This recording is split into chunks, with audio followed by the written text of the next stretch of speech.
Cheers, legends. Sammy from Short and Stout Beer Reviews. Bit of a spontaneous one this arvo, but one I've wanted to do since I got the package. So it's by Future Brewing out of St. Peter's in Sydney, New South Wales, Australia. I've got their recent mix 4-pack, their July beers. I was going to review maybe one or two of them separately, and then I thought, nah, why not? I'll just do all four together because they've got a good collection. So I'm going to do it in order from ABV, lowest to highest, which I normally do. I like these little sort of side-by-side reviews. It's good to have a few different styles from a brewery together.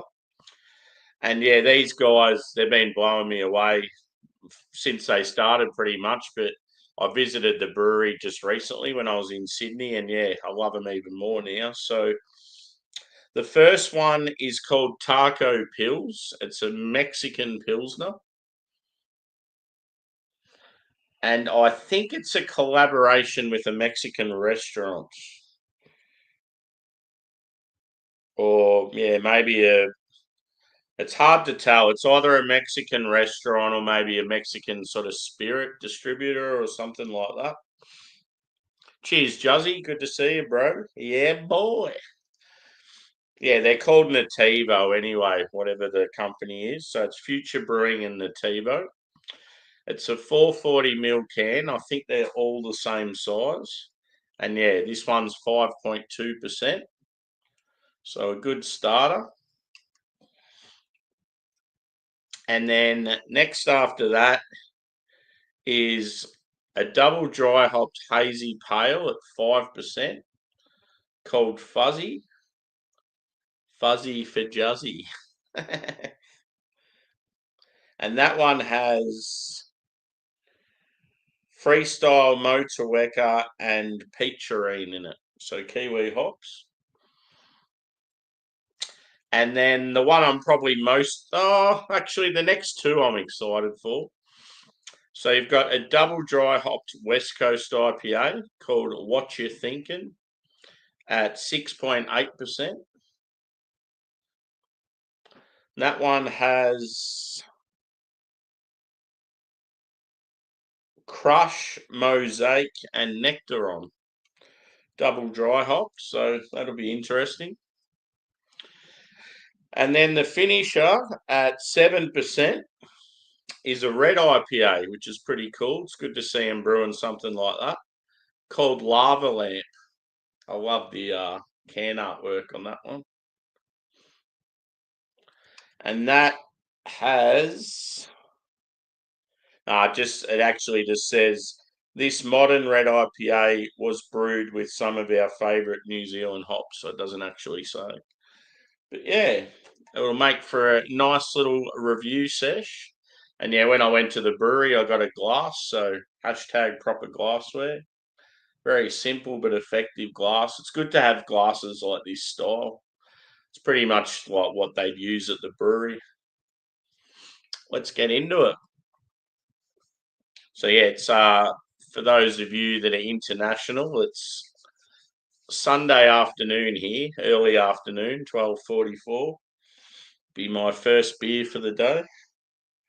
I had a couple yesterday early with some of the UK and US boys, and then they all sort of went to bed, and because it's early for me, I was like, I didn't really know what to do then, so I just chilled and had a bit of an arvo nap and had some food and hung out with the dogs.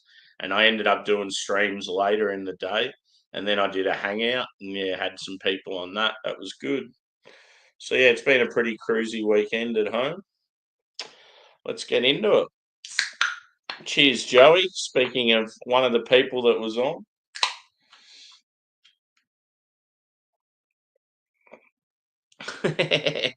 No, I had about 6 or 7 hours sleep earlier. I was going to jump on Simo's, but I was just too tired. I just ended up sleeping through till, probably halfway through his show.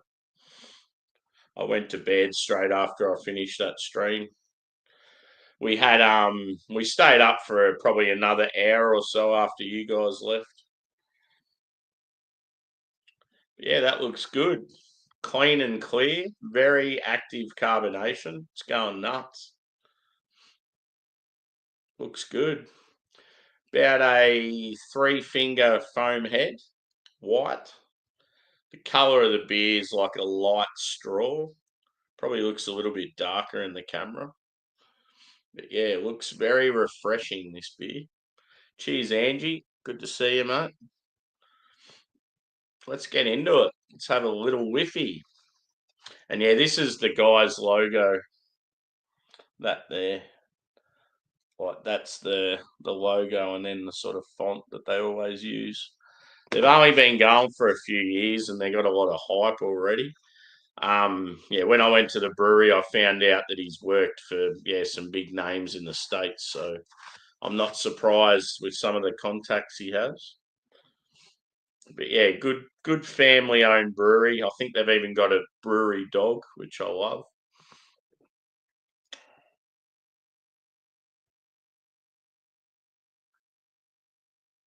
Definitely getting some like lemon zest.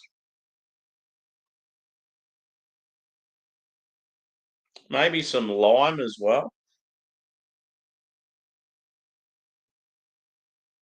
Doesn't actually say what hops are in it, but Mexican pilsners are usually fairly subtle. And it's probably more biscuity than bready, but I feel like I'm getting sort of a bit of both. Slightly sweet.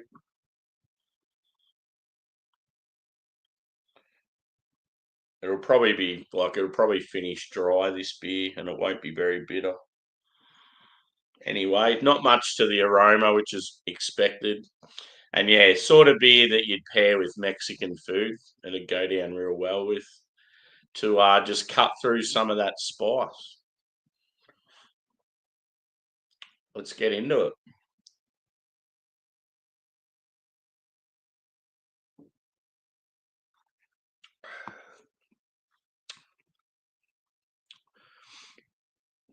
Yeah, got a slight spice note as well, like slightly peppery.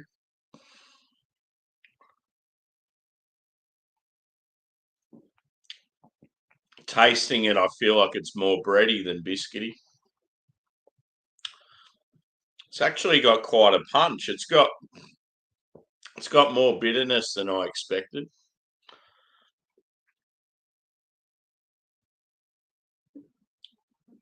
Like a little bit earthy.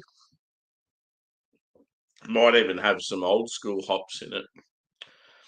I just feel like it would have more newer stuff, but it could have some old. A good take.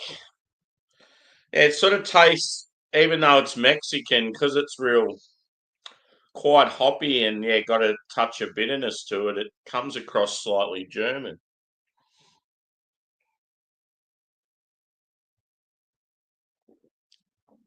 which makes me enjoy it more.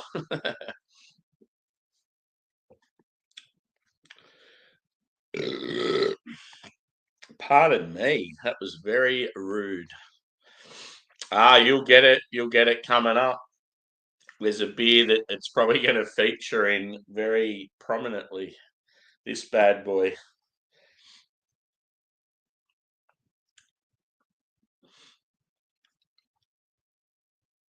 I'm pretty sure that's what they're meant to be.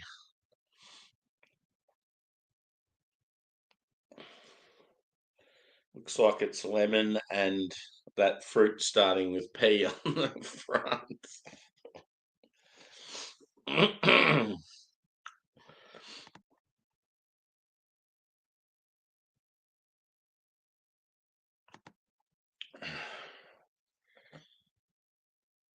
Oh, it's going to be a good day, I think. You know how I don't know, you don't have any plans, you're relaxed.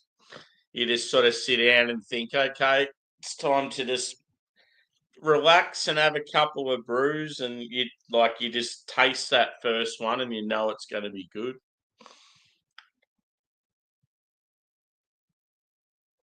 I think that's why I thought, fuck it, I'll do Yeah, 4 beer review. I was just in the mood.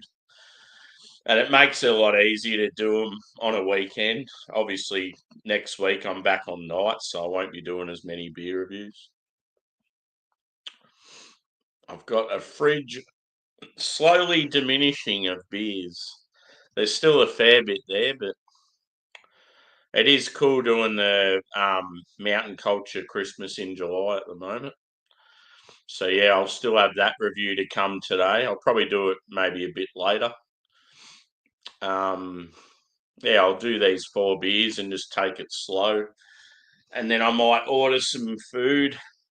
We've just recently got Uber Eats in our town, so they've got all these specials on that. Like we've had Menu Log and DoorDash for a few years, but they don't have the options that Uber Eats has.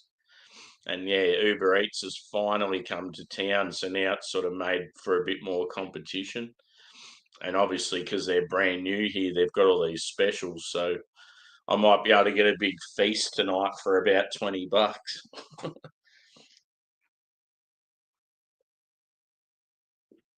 Hopefully, now that we've got Uber Eats here, we'll get Uber because the taxi prices here are fucking insane.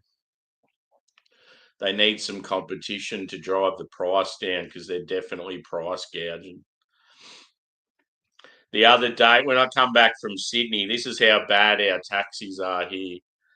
When I come back from Sydney, normally when I go to the train station, I'll just walk home or walk to the station because it's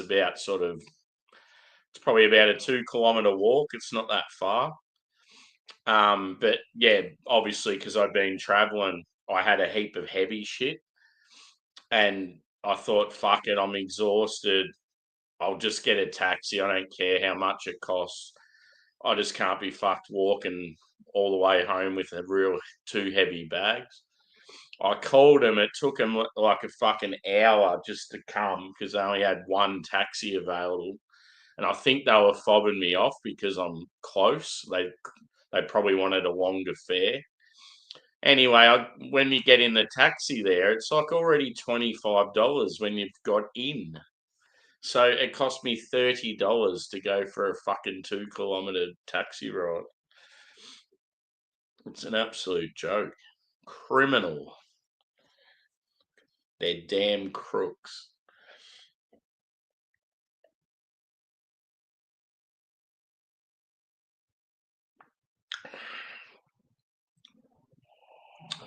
Yeah, this would go really well with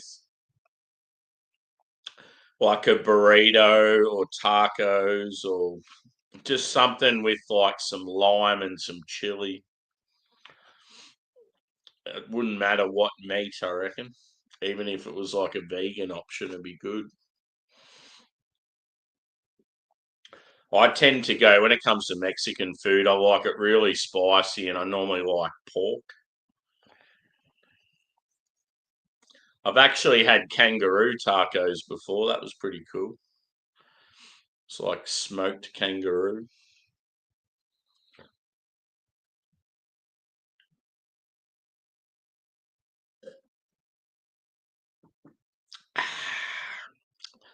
Very nice first beer because it's a bigger can too. Like I've filled that glass right up. Smaller glass, bigger can means that yeah, there's still at least a third left in it. So yeah, we'll go on to the next one.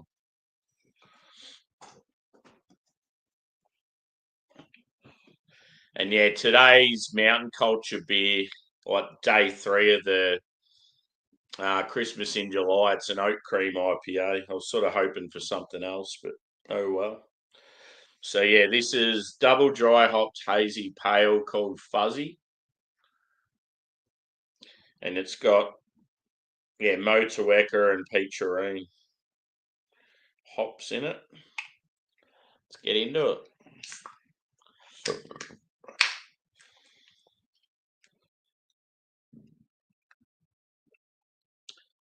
Cheers, Hookstagram. Welcome in again.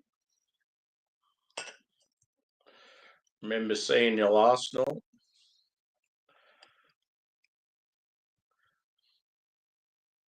So one thing that's I think a lot of breweries sort of seek for with hazy pales is to get that big punchy flavour like you're drinking an IPA, even though it's only like 5%. I feel like there's a couple of English breweries that do them really well, like Track and Polly's in particular. Daya have done some in the past. Aussie breweries, there's a couple. Mountain Culture's got Status Quo. Range has done a few sort of light options, but yeah, I feel like it's sort of hard for them to get it quite right. Let's see how these guys go.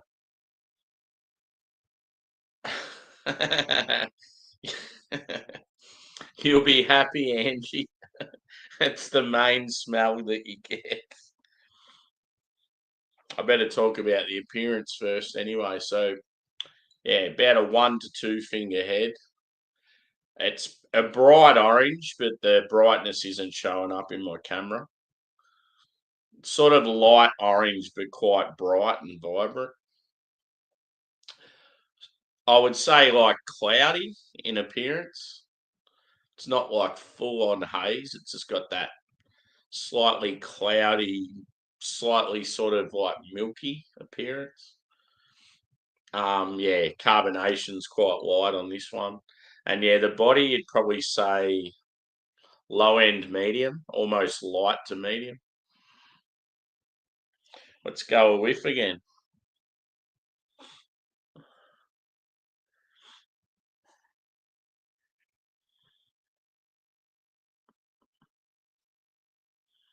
Any old beer bottle collections.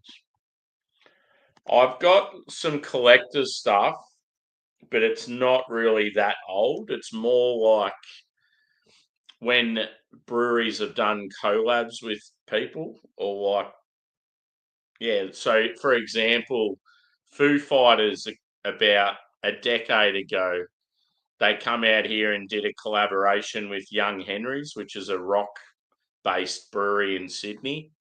And they released, like an actual beer together. So I've got like a 4 pack of that because I thought that's something that could be worth a bit of money down the track. We've had a real famous racehorse here called Winks, and they did a collaboration with Carlton Draft. I've got a whole case of that. I thought even just the cans of that might be worth some money, like down the track. I've got like football collaborations, a few other like music ones. But yeah, I don't really have any like real old school bottles. Cheers, Bill.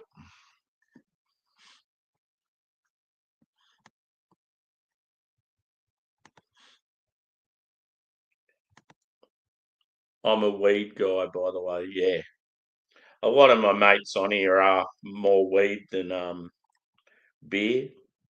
There's nothing wrong with that.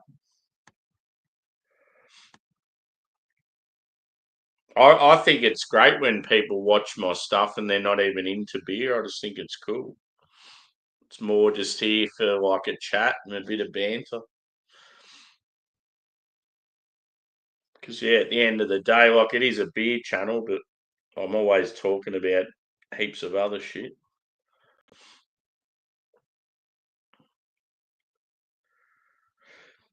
It's like that. Yeah, it's like that pub that you can go and have a sit down and a chat to people from all walks of life. And yeah, like you go to a pub and there's plenty of people that are just sitting there having a feed and having a Coke instead of a beer.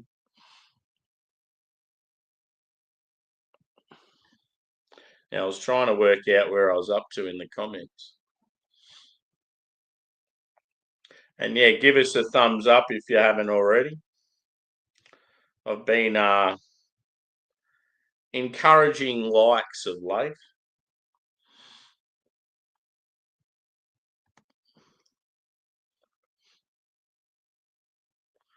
I've been trying to like everyone else's shit and then encourage them to like mine, try and get everyone in the community around each other.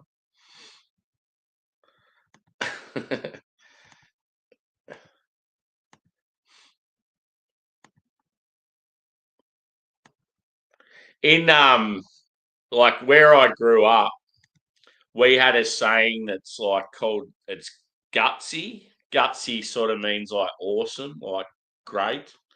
And yeah, when I used to see that GTSY as in good to see you or whatever it is, I used to always just think gutsy. I need to bring gutsy back. One of my favourite bands that's from my hometown, they've actually got a song they've released called Gutsy, and I thought that's fucking awesome.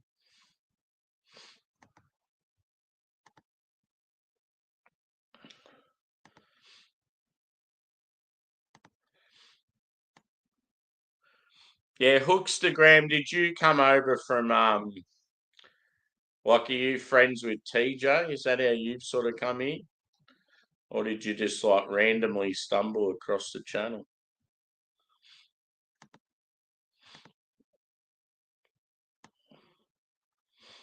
So yeah, everyone's saying hello to each other. I'm assuming you know TJ or Short Straw or one of those.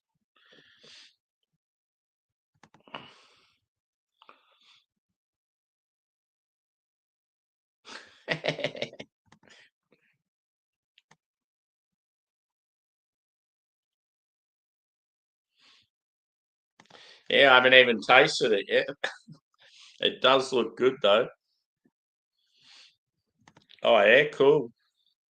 So yeah, if you aren't aware with who Juzzy is, the Short Straw does a lot of work with Melbourne homeless in his spare time. He's a hard worker, hard-working tradie, and then yeah, once he's done for his day in his trade, he's out there working with the homeless. So get around him.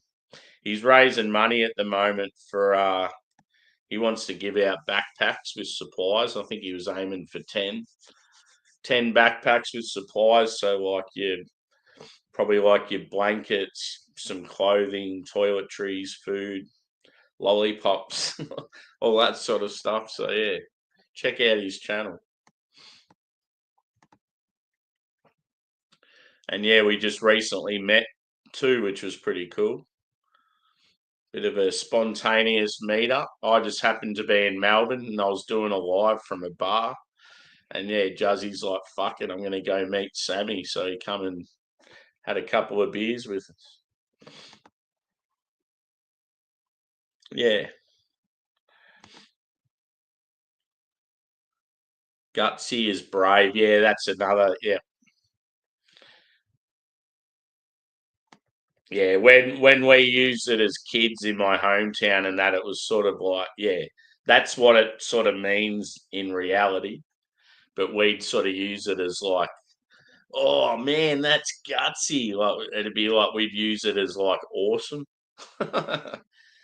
But yeah, gutsy like can like describe, yeah, see like a soldier doing something brave or like a footballer going in hard in a contest or something like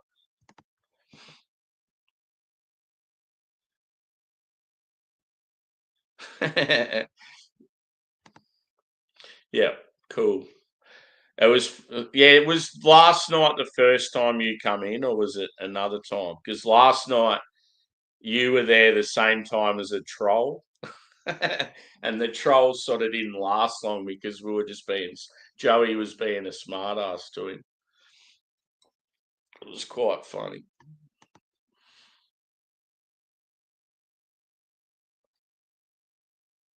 Yeah, cool.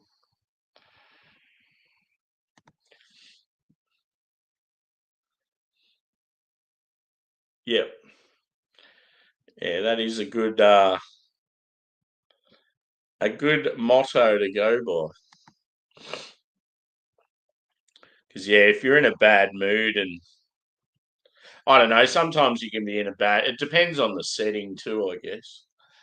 There's been times where I've had like a real shit like day at work and I'll come home and I might crack a beer and I'll see the dogs like smiles and that and yeah, it just makes me feel better instantly. Blue Dream sounds like a pretty cool strain.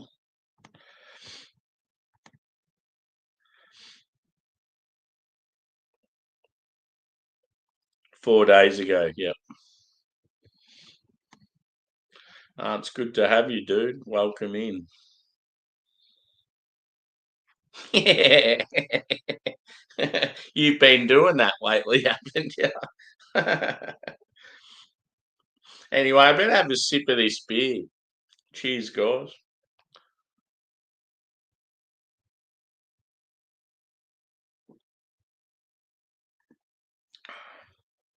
Oh, that is delightful.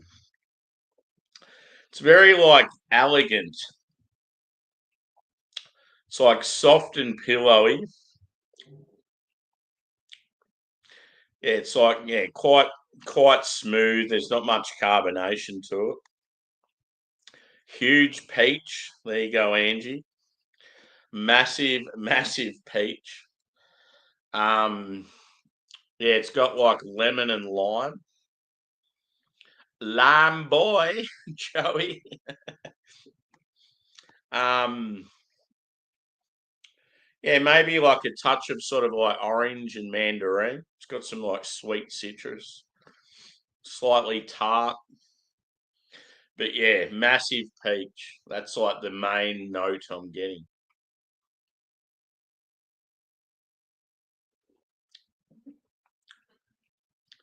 Sort of similar to the other beer. It's got that like bready, biscuity backbone.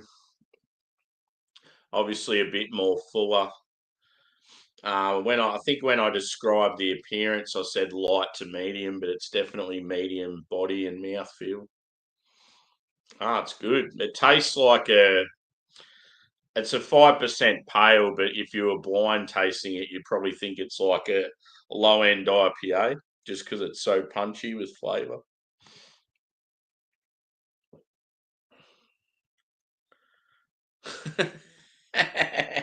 Yeah, hasn't that blown up? God, there's been some funny memes around that. Cheers, Henny.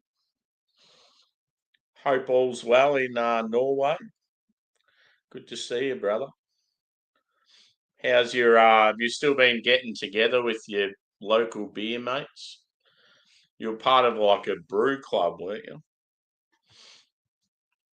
Good to see you again, dude. Back in college.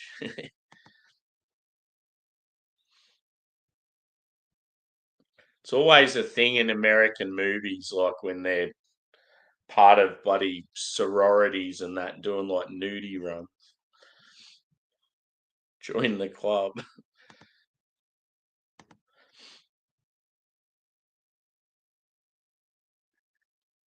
Cool.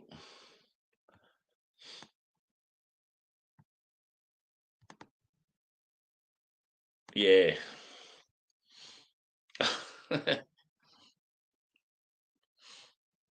And that's the thing, like I'm so sick of hazies. I've just had so many of them and huge like palate fatigue from them. But because I don't know, it's a new brewery that I've taken a huge liking to, and it's a pale, slightly different hops. Like I'm really enjoying it still.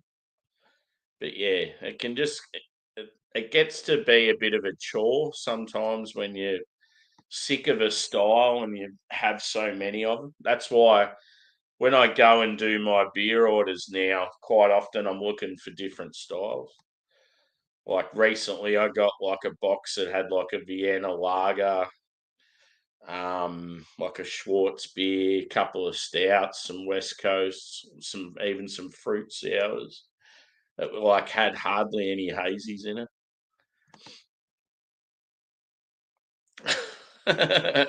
That's enough to set you off. Cheers, Fusel. Another one of my Scandinavian friends.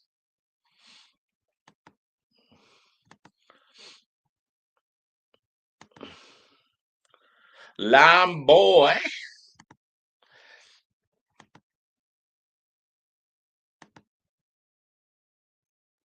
Yeah, huge fan. And I don't know what it is, but in like a fruity, like hazy beer, just to get that zingy lime. It's just such a nice, like, refreshing flavour.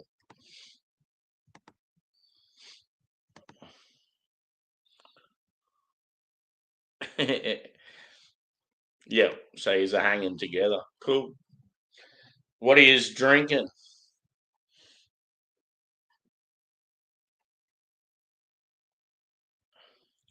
Yeah, I have to do a few more metal songs. Most of it's been rock lately.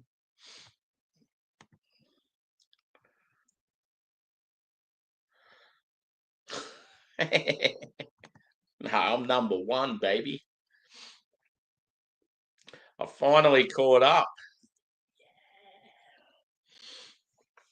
Back to the beer.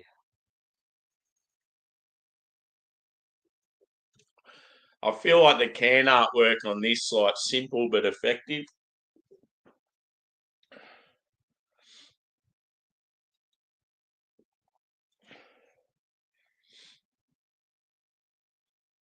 So yeah, when it says it says this hazy pale ale was double dry hopped with freestyle Motueka and peacherine. So yeah, peacherine's a hop that's predominantly peach and nectarine. Motueka's got, yeah, a bit of complexity about it, but a lot of people say they get lemon and lime. And yeah, Freestyle's the name of the actual hop farm in New Zealand. They're doing very good things. But yeah, it definitely drinks bigger than 5%, just because it's like, yeah, good punchy flavour. I'm definitely looking forward to the next two though. Two styles I really enjoy.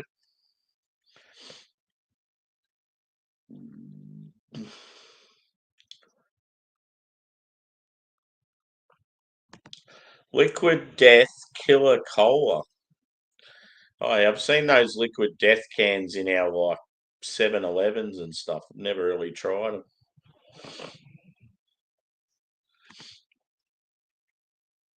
Yeah, possibility.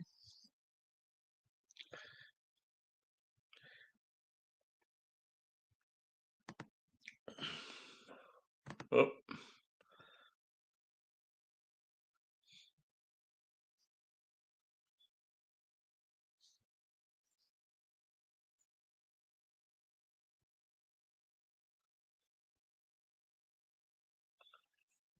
cool.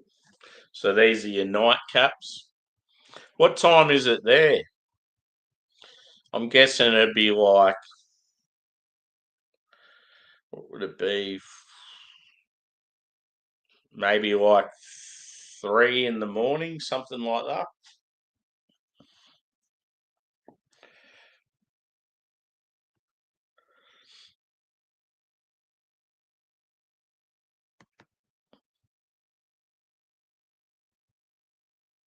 I know you're like a little bit different to like the UK with the time zone.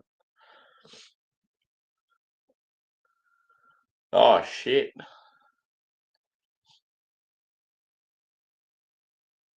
Yeah, he's having a real crack.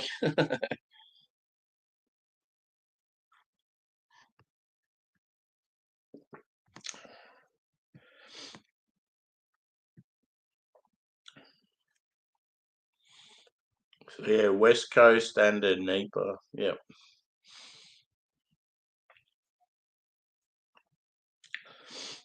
Good boys.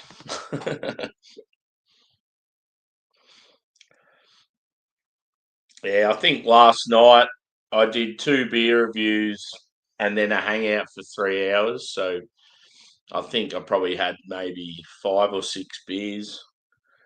And then I was going to just have like a little 4 hour sleep and join the UK boys in the morning. But yeah, I was just too tired.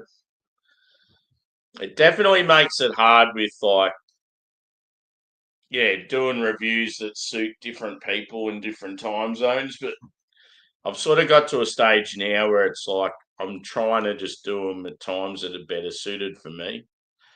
Because yeah, it's definitely a chore trying to please other people and do them at times that suit them. You just end up like putting yourself out.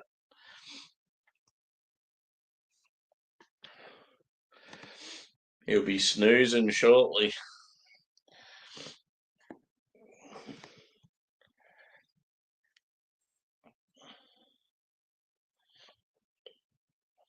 But yeah, it was good last night. We had like me and Craig just sort of started it off.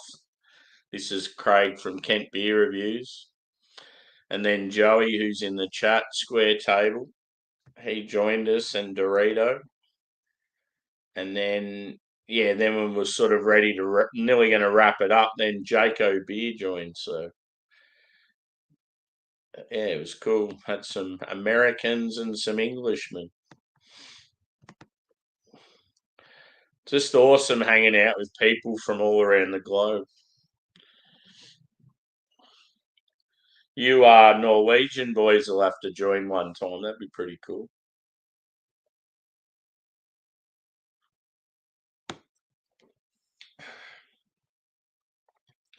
Maybe one time if I'm going in the morning.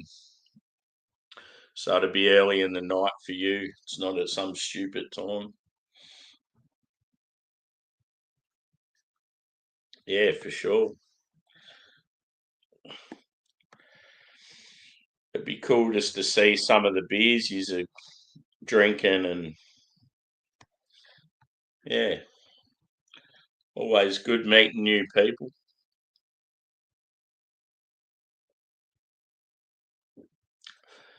Yeah, I definitely feel like, I mean, this is a better beer than the first one, but the first one I just enjoyed more because it was, yeah, a different style than what I've been drinking recently. So yeah, the next one we've got is a 6.8% double dry hop to West Coast. What you thinking? I'm thinking about beers, baby. This West Coast IPA was doubled dried hop. Needs to say double, I think. With Crush, Mosaic, and Nectaron. Crush has been very popular in Australia recently.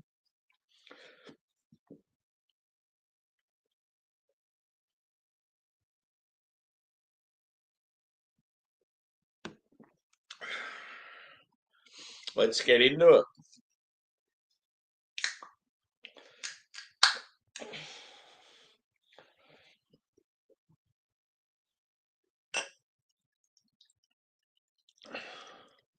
So yeah, it looks like it's going to be more of a modern West Coast, which is a bit of a shame, but as long as it has some of the other characteristics, I'll be happy. So yeah, it's definitely more of a bready, biscuity malt just by the colour. Doesn't have that sort of caramel. Um, Medium carbonation, relatively clear. Colour is like a dark straw. Yeah, just a one finger head. And yeah, it's sort of like the last beer. It looks like it's sort of light to medium, but I feel like the body and the mouth, once you drink it, it'll be more of a medium. Let's go a whiff. Please be piney.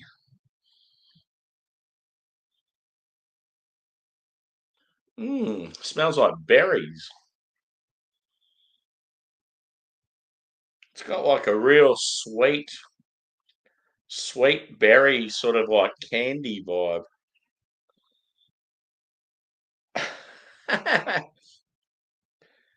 Maybe the mosaic blueberry is back. But yeah, I think with Crush you get berries as well.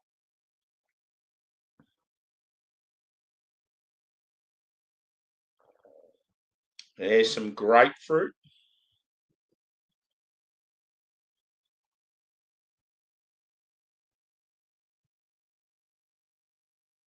Maybe even some cherry.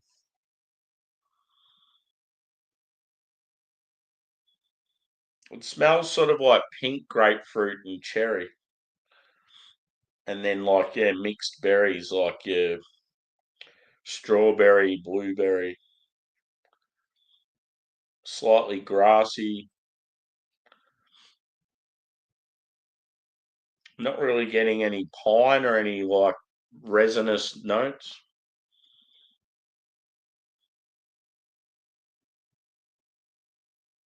And quite bready. Let's get into it. Looking forward to this one. Cheers. It's the future, baby. The future.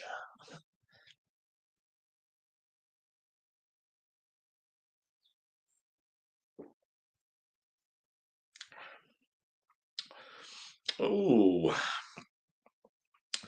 it's different, but I like it. There's a little touch of sort of piney, woody character there,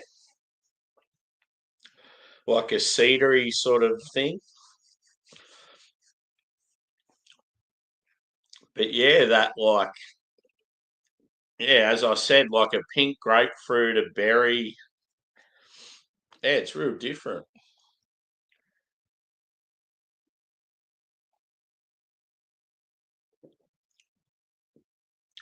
It's got a bit of like earthiness to it as well. Just a little amount, which is good. That is quite delightful.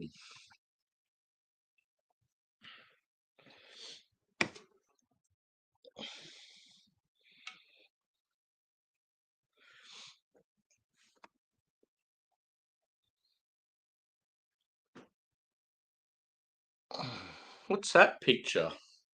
Is that like a smoke? It's hard to see.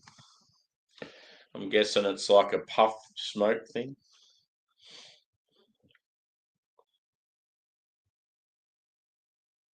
Yeah, it's just such a weird like aroma and taste, but it's good.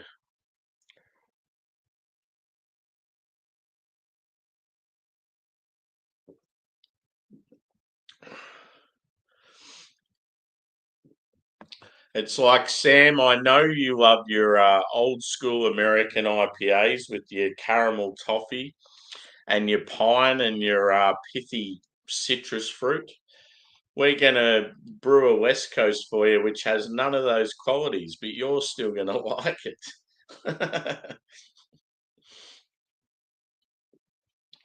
Because, yeah, I don't enjoy when a Westie's like sweet and tropical and like sort of lacks that malty backbone. But yeah, this is sort of a different beast again.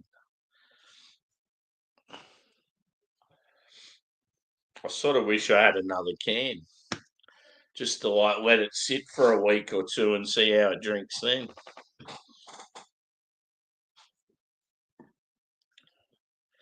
Oh, yeah, I've been wanting to try that for a while. We got it here at my favourite bar in Melbourne, but it was just too expensive. I tried one of their imperial stouts and it blew my mind. It was like a bourbon barrel aged vanilla impy, I think. It's really good.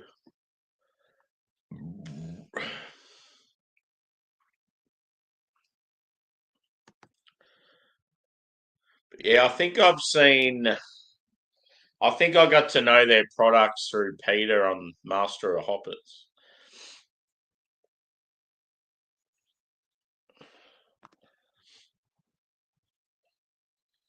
Are they Norwegian or are they like Swedish?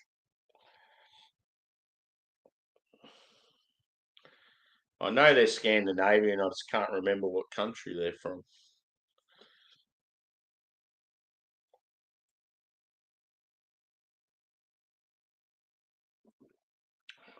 Yeah. So a bottle of it here, just for their most their meads here. When we got a heap of them, like a massive collection, and then just this one stout. And the stout went real quick. I was lucky to get a can of it. It was just a small can. I think the can was about maybe $25, which is pretty pricey, but it was fucking awesome. So I was happy to pay it. But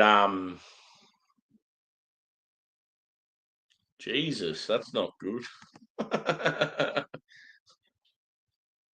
Is that real? Or are you taking the piss?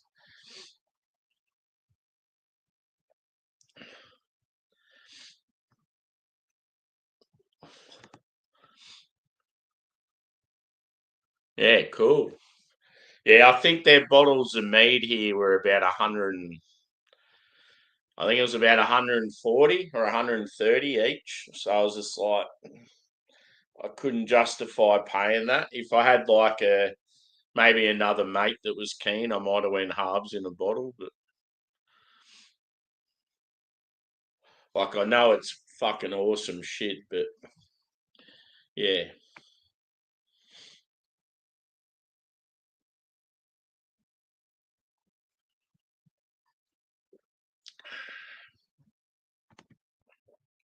Yeah, that's odd. It's obviously getting through you. See, I've always been really good with chili. Obviously, yeah, you can cop the old ring of fire the next day, but that's about it.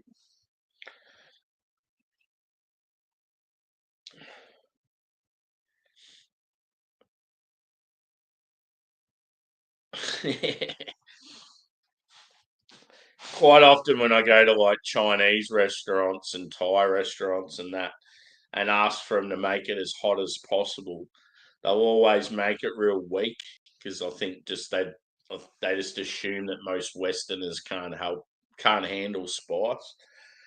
But I want to have it the way they have it, so I'll tell them that, and then it's like, oh yeah, the old sinuses start playing up. I'll have tears in my eyes. I'm like, this is how it's meant to be, baby.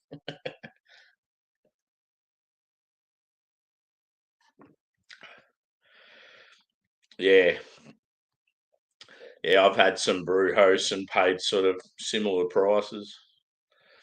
I think I've had about 7 or 8 cans of theirs now, but I was very disappointed in their West Coast. I just assumed they'd be decent at West Coast being a Northwest brewery, but I don't know. I honestly feel like Australia is spoilt for choice when it comes to West Coast. I've been trying to tell my international mates that our Westies here are banging and they're so much better than America and the UK at the moment. People just think I'm don't know what I'm talking about, but I've drank beers from all around the world and I do all the time and I get them fresh. And I just think Australia and New Zealand's West Coast are better than anywhere else. I just think our conditions, like our environment and our ingredients, just suit that style really well.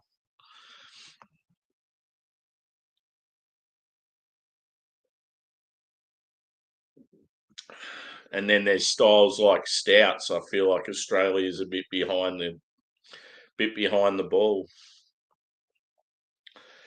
I've always felt Scandinavia is fucking awesome with their dark beers.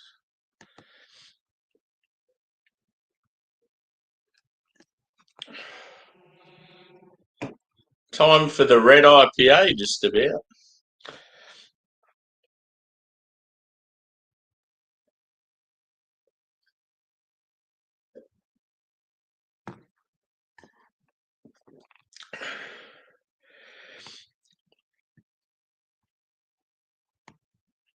But yeah, all the haze I've had from Brewhouse has been awesome.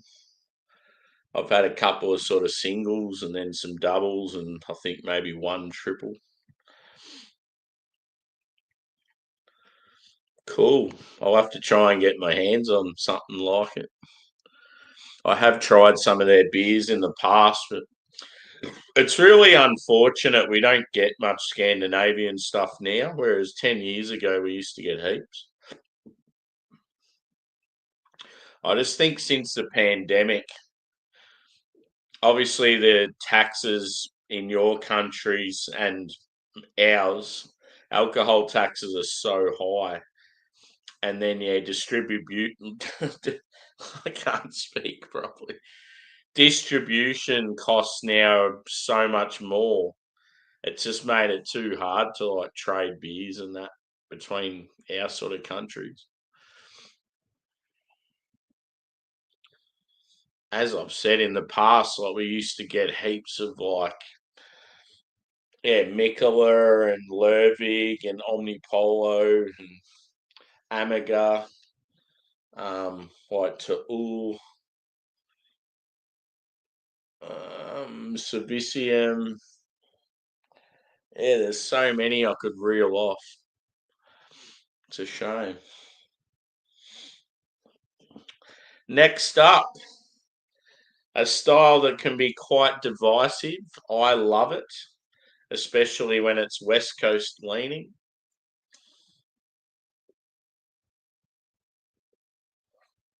Good colour they've chosen too. That's the exact colour of lava lamp I'd get if I could get one, bright green. So yeah, this one it just says this modern red IPA was brewed with some of our favourite New Zealand hops. I'm going to guess Motueka just because they've got the green and the yellow on the can artwork.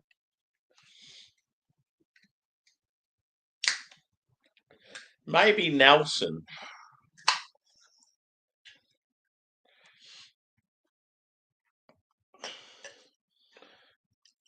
It's a very, very funny color red.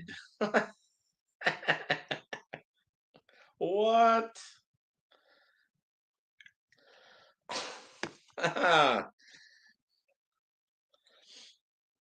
In the camera, it actually looks all right. It does look more red, but in reality, it's like a West Coast IPA color. That's very strange. See that looking at that, you can nearly get away with calling it red, but it's not that color. Hmm. Have my doubts with this one. Let's see how it smells and tastes. Appearance, though. Oh, well, I better comment on the rest. So it's like a straw color, like dark straw. In the camera, it probably does look like it's got a red tinge, but it's way darker in the camera. Not much of a head to it. I'm worried it could be oxidized. It smells all right. Carbonation's pretty active, so that's probably a good sign. And not much head to it. Certainly not the right colour. I feel like though if it was oxidized, it wouldn't be as like it's really clear and yeah, I think the colour just hasn't turned out how they probably wanted it. Yeah, medium body. Let's go a whiff.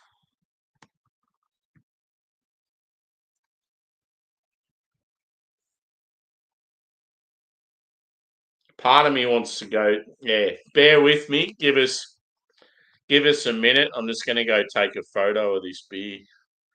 Just in case I need to talk to the brewer about it. I'll be back shortly.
Sorry, guys.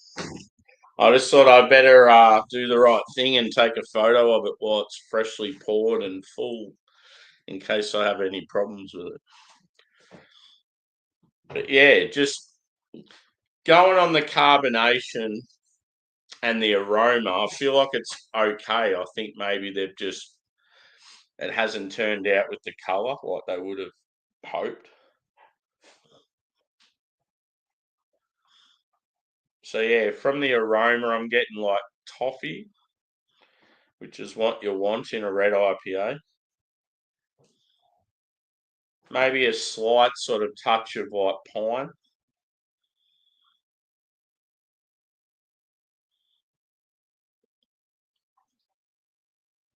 And you're getting some like tropical notes like passion fruit.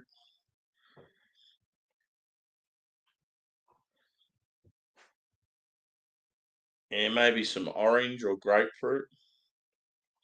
I'm definitely intrigued. I want to taste it.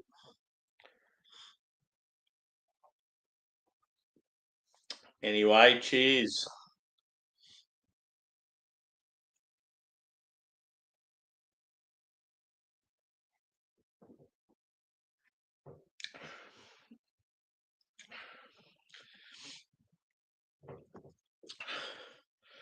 No, I think it's okay.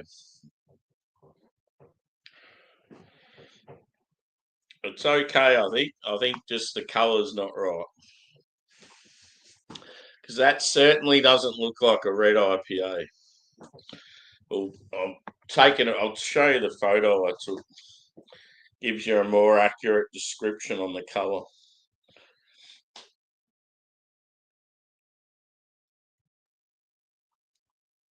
It looks more like a West Coast.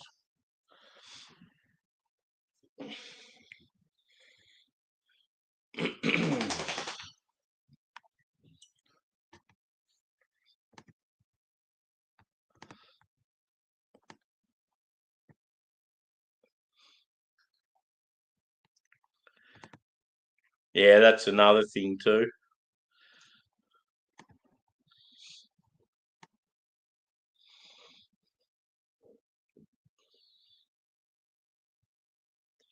Yeah, green and purple would be the ultimate.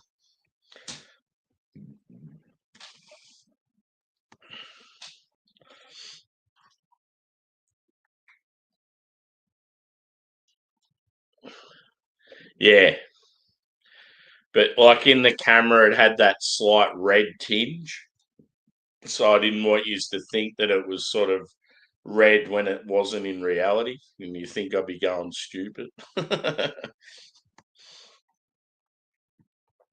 Cheers, Evie. Good to see you again, mate.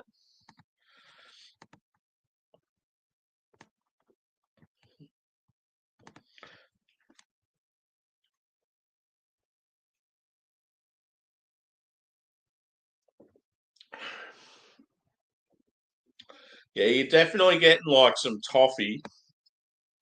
It's not huge though. So what I'm thinking is they've probably just they probably just haven't quite got the balance of the malts right, and it's turned out more like a West Coast IPA than a red IPA. But that's probably why they called it a modern red IPA, because they once said like brewed it, they probably thought it's not quite right. But like hop character, dryness, bitterness, like it's tasty. It's a good beer, but it doesn't look right. But as they say, even the greats sometimes get it wrong.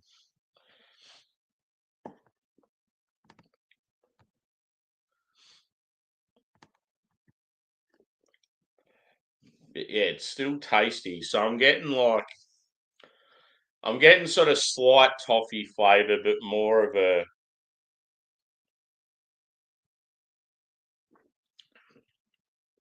it sort of leans more like biscuity.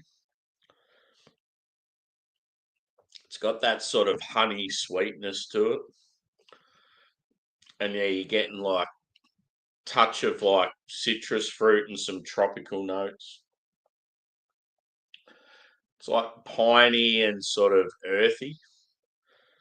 But yeah, when I say piney, it's sort of fairly subdued. It's got a bit of bitterness to it. It finishes fairly dry. Mm. But yeah, definitely nothing compared to the last beer.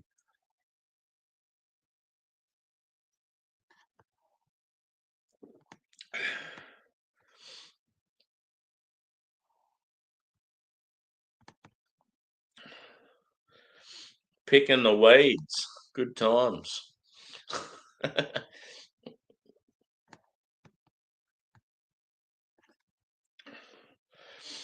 I've got to decide what I'm going to order for. What do you call in between lunch and tea or lunch and dinner? Lena? Lee?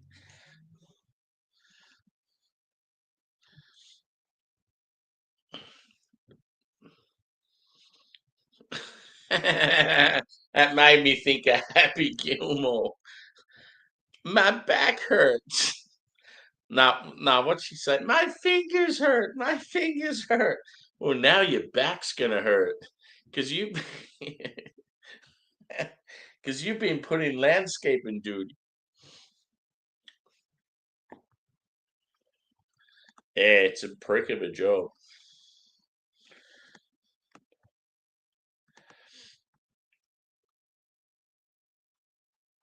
I've got the like my I live in a rental, right? I don't own my house. I'm still in that part of my life where I don't really know where I want to be and settle down. And but anyway, my backyard's fucking massive, and I only ever had a push mower, and it used to take me a full day of my weekend just to mow the lawn. So I cracked the shits and just started paying someone to do it for me. And there's a group of people that come round, and one's on a ride on, and then there's other people that just do the smaller stuff. But yeah, I think they've just got more careless as they've gone on. They've lost a few staff members, and I've noticed like you look along the side of the house, and there's just these huge weeds and stuff just standing out of the ground. I'm like, surely you could have just ran over that with the mower. Like, what the fuck are you doing? So yeah, the previous guys that worked for him, they'd come round, and I feel like they'd be here for a good 45 minutes and do a really good job. Whereas the ones recently, they get it all done in about 20 minutes, but you can just see there's so many spots they miss, and it's a little bit careless.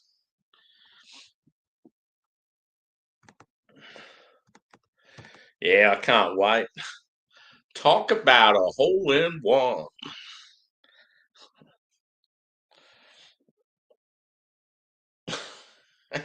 Hey, shooter, haven't you forgotten your 9-9?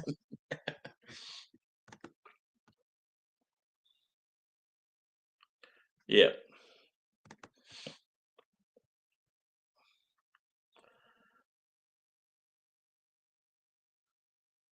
yeah. You can definitely tell when you go to a pub if they're a pub that cleans their lines regularly or not. Yeah. The way things are going, cost of living, I feel like I'll never be able to afford my own house anyway. I might just buy a van and do it up and live on the street.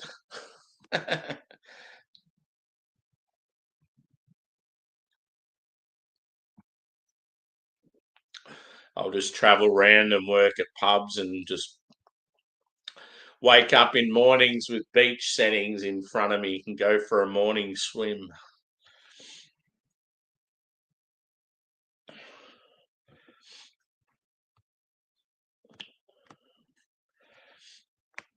Yeah, I can definitely see where they were going with this beer, but yeah, they haven't quite nailed it. I wonder if it's the first red IPA they've done. It just hasn't quite worked out. I'll have to go on Untapped and see the photos and see if everyone else posts photos where the colour of the beer is the same as mine.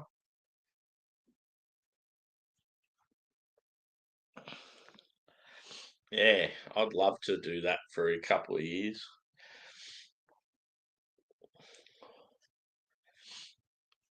And yeah, I'd probably I don't know, document it, like film it and stuff, and go work at, I don't know, if I could get work at like breweries and pubs and that along the way, it'd be a cool little life for a few years. Take my dogs.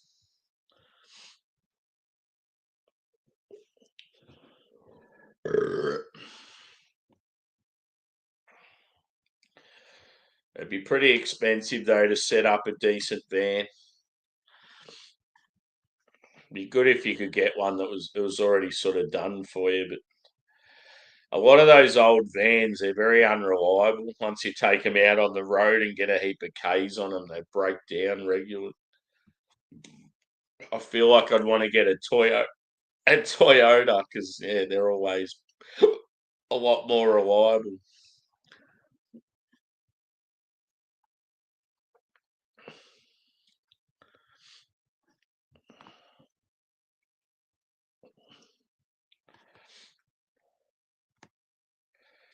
And yeah, people that are here, if you haven't given us a like, feel free to hit the thumbs up.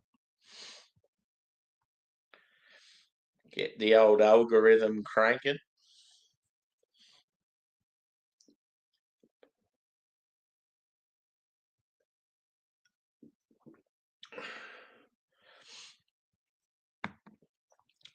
Yeah, I was going to send this video to the actual owner of the Future Brewing, but yeah, now that this beer hasn't sort of turned out how I'd expected, it's like, I might just keep it to myself. I haven't I haven't, yeah, slated or anything, but just being honest, I just feel like, yeah, the malt base just hasn't quite worked out how they would have wanted it.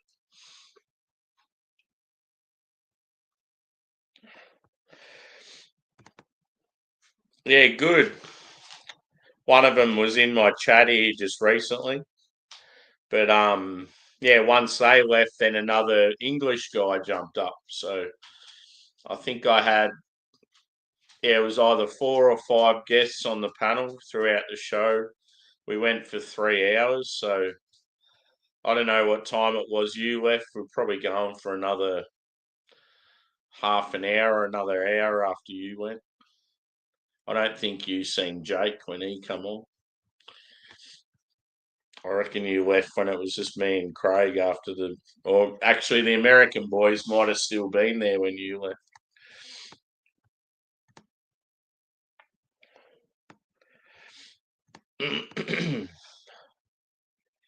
Yeah, yeah, it's always good having people up here.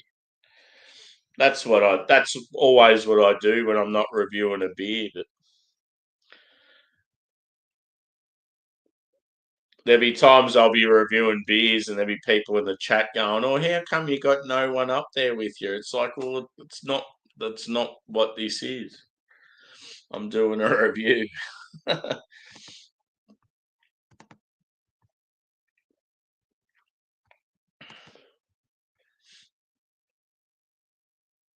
Yeah.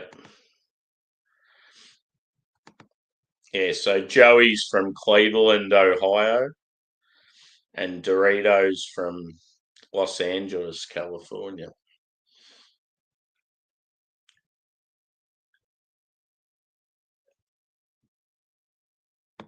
And Craig is from Kent in England. And then Jake that joined afterwards, he's from I can't remember what it's called. It's sort of like north east of London anyway, like north of where Craig is.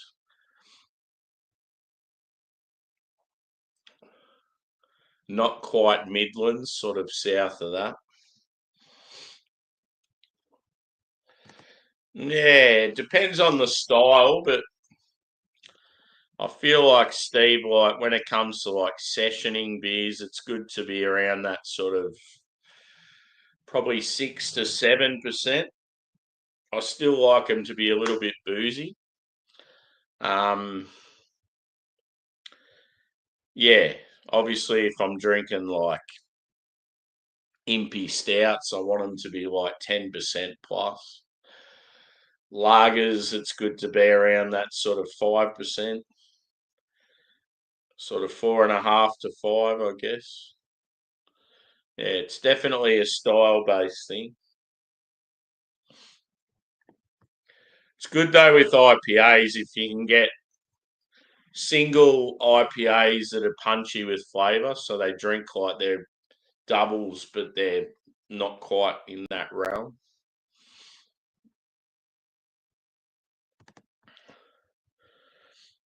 Yeah, exactly. Yeah, so funnily enough, Evie, Joey's a comedian. So yeah, he's full on 100 mile an hour all the time. Loves his smoke. I do, but just don't see enough of them. I actually really enjoy barley wines, but yeah, we just don't get enough of them here. I wish breweries did more of it, especially winter time. But yeah, I'm going to go back through now and have a taste of the beers from the start. So back to that Mexican lager.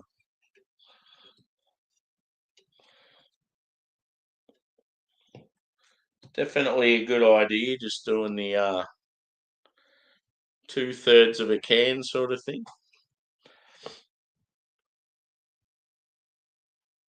Yeah, so one of my best mates in the US, Drew from Miscellaneous, he's got a bottle of that, and he put out the call that anyone that can come to Florida and hang out with him can be the first one to get to try the bottle with him. He'll share it with that person. And one guy had it all teed up to go on a holiday and was going to visit. And then he had some family shit come up. And then I think now Drew is going to go up to like New England, and I think he's going to catch up with a few of the beer boys up there. So there's probably going to be about 4 or 5 of them sharing it. So that'll be pretty cool.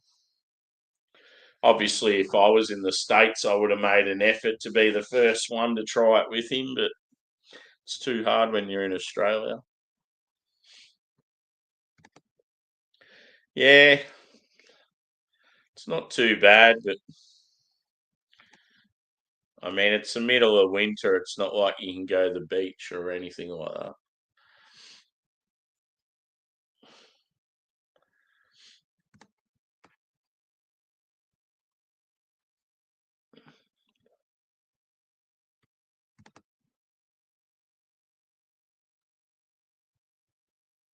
Yeah, yeah, cool. That would have been awesome.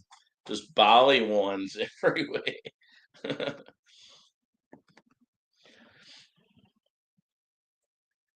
Yeah,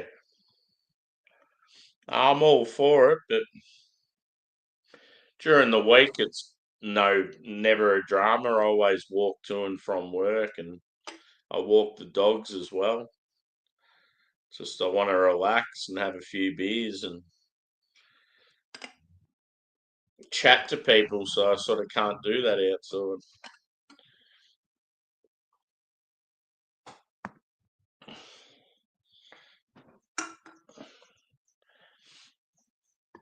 During the summer, I'm always outside.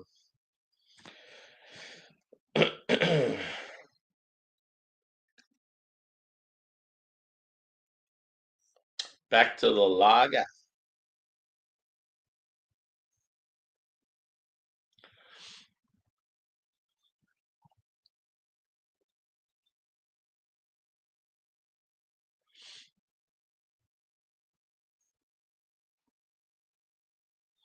Yeah,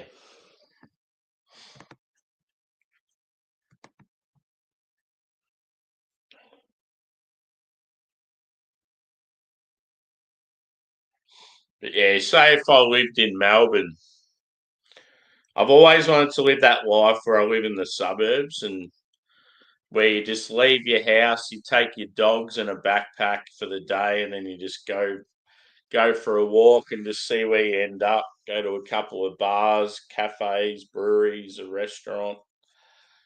Just spend the whole day out and about with your dogs and having some food and a couple of beers. Like I would absolutely love to live that lifestyle, and I just can't do it where I live. It just doesn't have those places.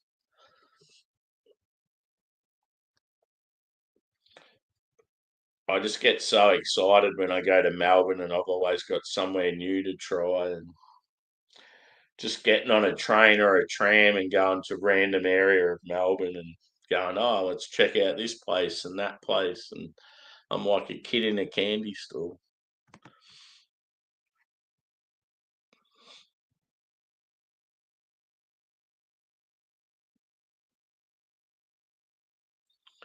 Oh, that sounds delightful.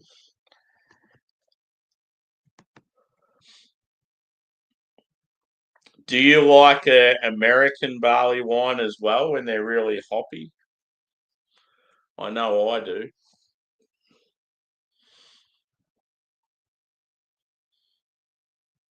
Most people love English barley wines more, but I like an American barley wine because I love when you get like the roastiness, the hoppiness, and then like that, yeah, like your dark fruits and stuff.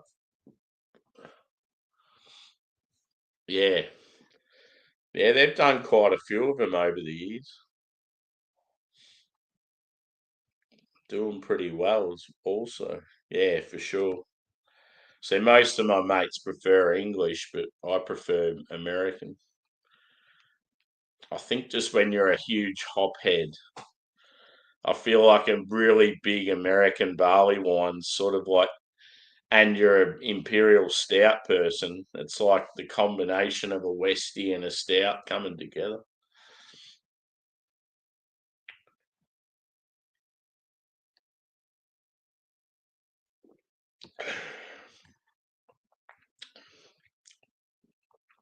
It's very refreshing, the old Mexican lager. It honestly just makes me feel like pork tacos with like, yeah, real spicy chili and some like lime squirted on them.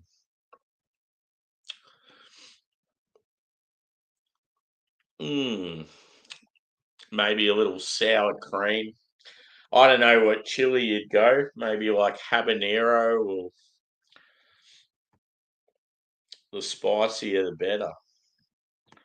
One thing I want to do on my channel is I'd love to do chilies, just eating chilies raw, like whole chilies, and like start off with the lighter Scoville and work my way up and do a Carolina Reaper. But I sort of want to get a group of people or at least one other person that wants to do it with me.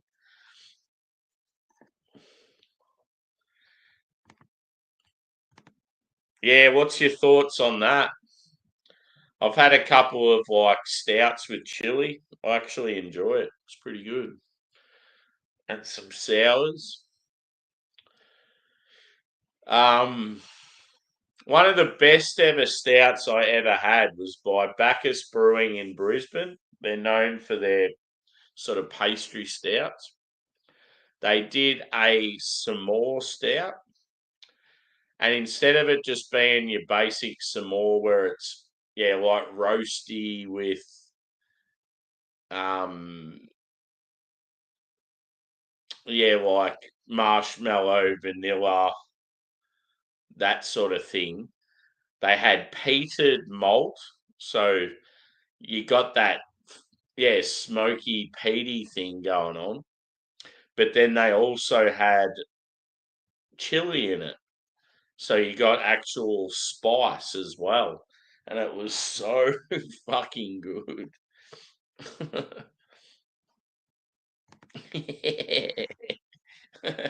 What did you have to make?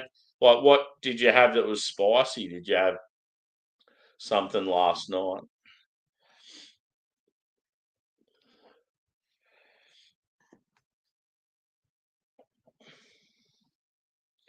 Did I send you the message too about Spanions, dude? Spanions in Melbourne's now open till 3 a.m. So I thought at least when we go there next time, it'll be open.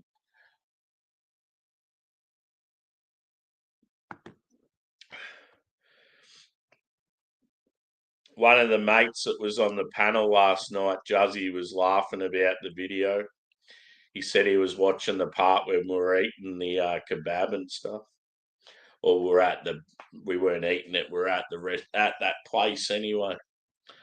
What's his name again? I can't remember the name.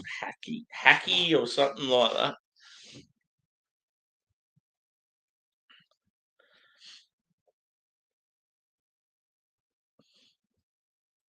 One of the worst.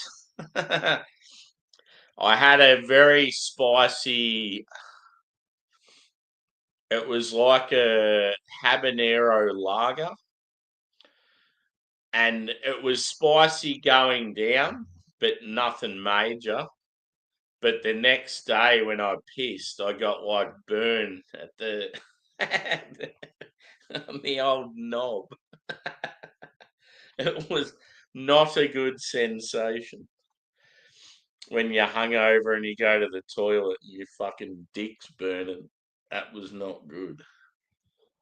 And the funny thing is I got the same thing. I've got like a favourite hot sauce place I go to in Melbourne, Matt's Hot Shop. And he had a special where you get a particular sauce and it came with the soft drink, and the soft drink had chili in it. And it was the same when I had that. I had I think I'd cooked hot dogs or something, and I'd had the spice on the hot dogs.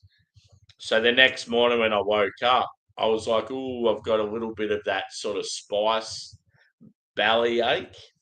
But then when I pissed, I'm like, "Fuck!" Like it's coming out the front. I'm like, "What the fuck's going on?" And then I remembered that the soft drink had chili in it as well, so I was copping it at both ends.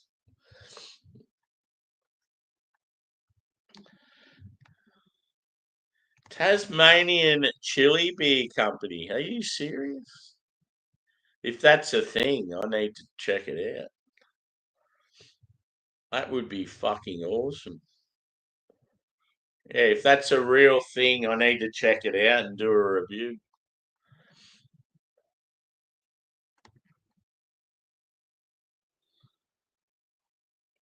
Yeah.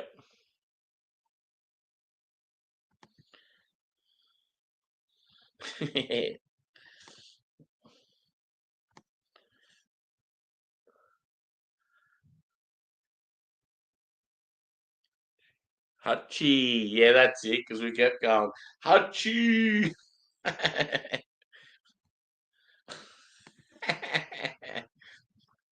Hachi. I knew it was HACI or something, but I just couldn't remember how it was pronounced. Yes.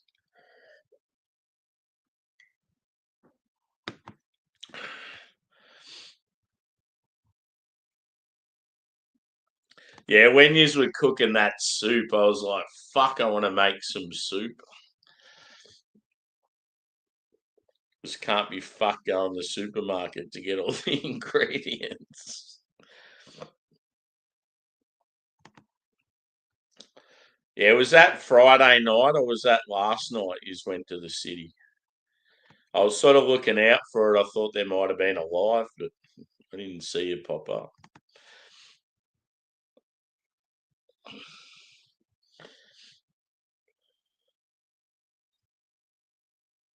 Oh, yeah, I'm going to have to check it out. I wonder if they post. Oh, what a night. Late July back in 25.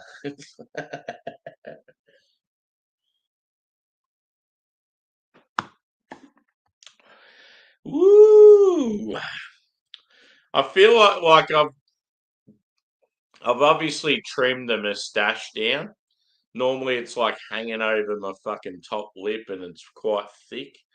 I just feel like I look a little bit different at the moment.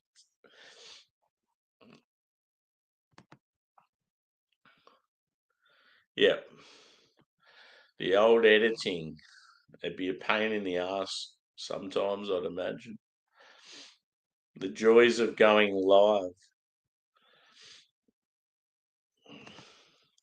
I don't know. Ask him. I don't even know him. That was the first time he popped up in my chat last night, I think.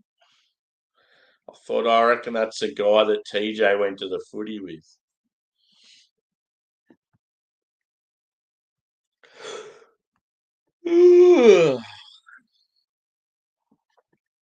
Nah, never again.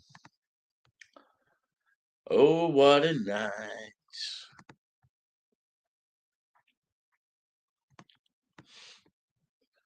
I was trying to remember what the second beer is. It's that hazy pale. Fair to say, doing 4 beers in one video gets you a little bit lubricated.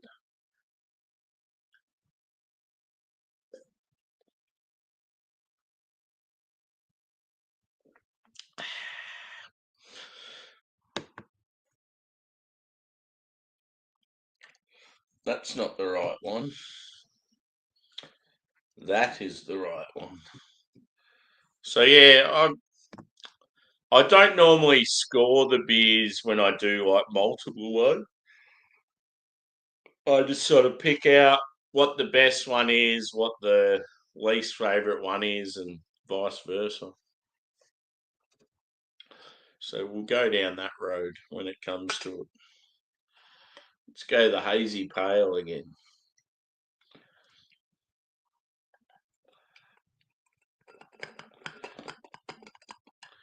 What about when we're at Carwin, Juzzy, and that Sandstorm song come on? Digga digga ding, digga digga digga ding, digga digga digga ding, digga digga ding.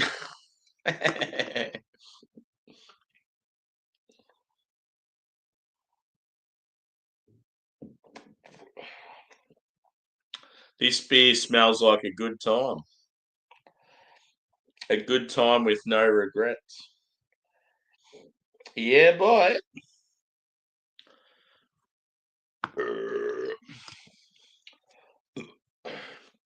I can't believe you burped like that, Evie. That's so rude. Yeah.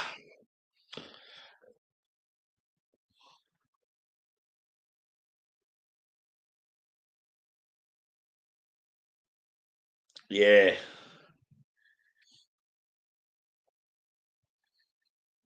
I don't mind when you're sort of talking to people about crooked pasts and that, but I feel like sometimes they're just skiting about being, oh, yeah, I used to be the hardest guy in Melbourne. It's like, I don't know, there's just something annoying about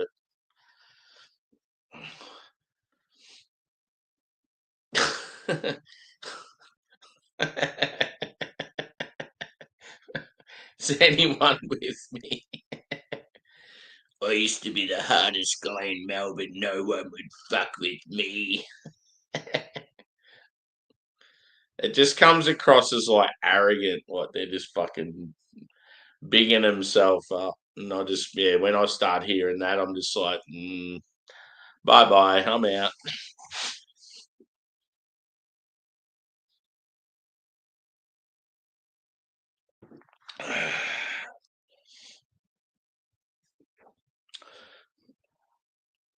Yeah, exactly. Oh, I think some people that have crooked pasts and that, it's like they love that notoriety. They love people to like feel like they're threatened and a little bit scared of them, and It's like I couldn't give a fuck who you are, mate.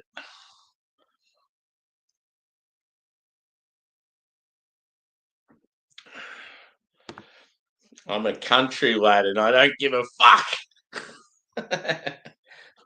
I'm just here for a good time. Thoughts on the logo? What would you score it out of 10?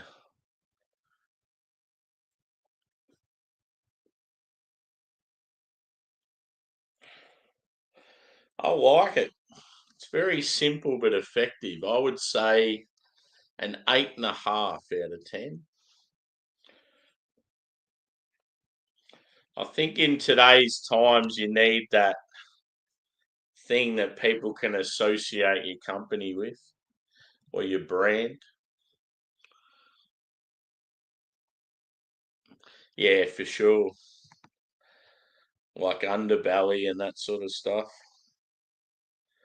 It's like, yeah, glorifying people that don't deserve it. Classic example, Chappelle Corby. Smuggling fucking drugs in her bodyboard overseas and then they're making her into a celebrity when she gets out of jail.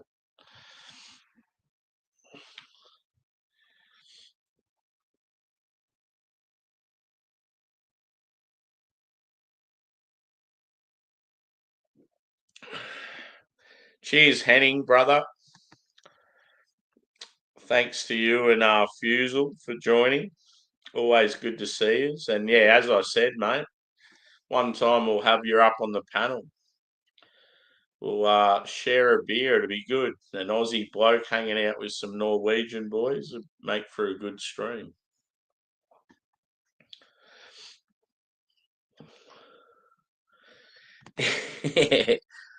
Island boy.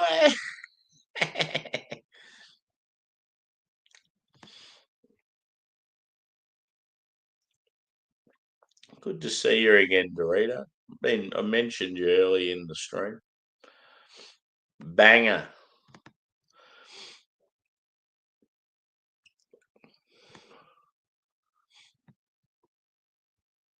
Yeah.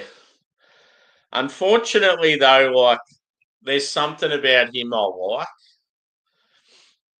I think it's just more his content. I liked his content, and then it sort of made me start to like him. I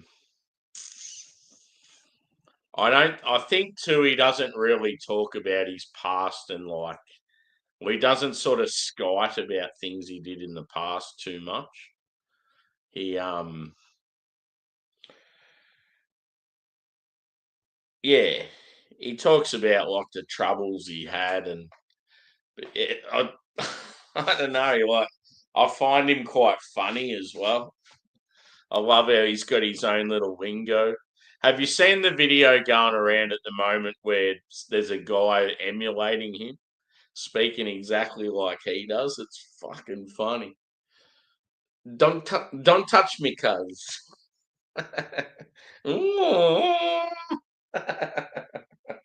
So good.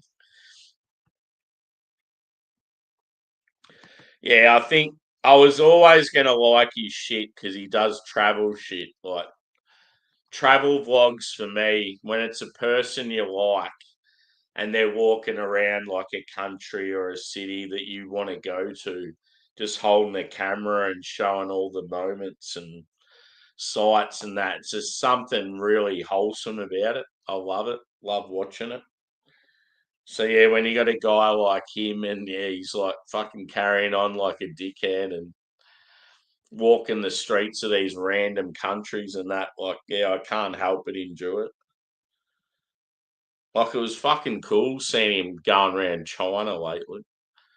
I think the last one he was in Thailand. I haven't seen that yet.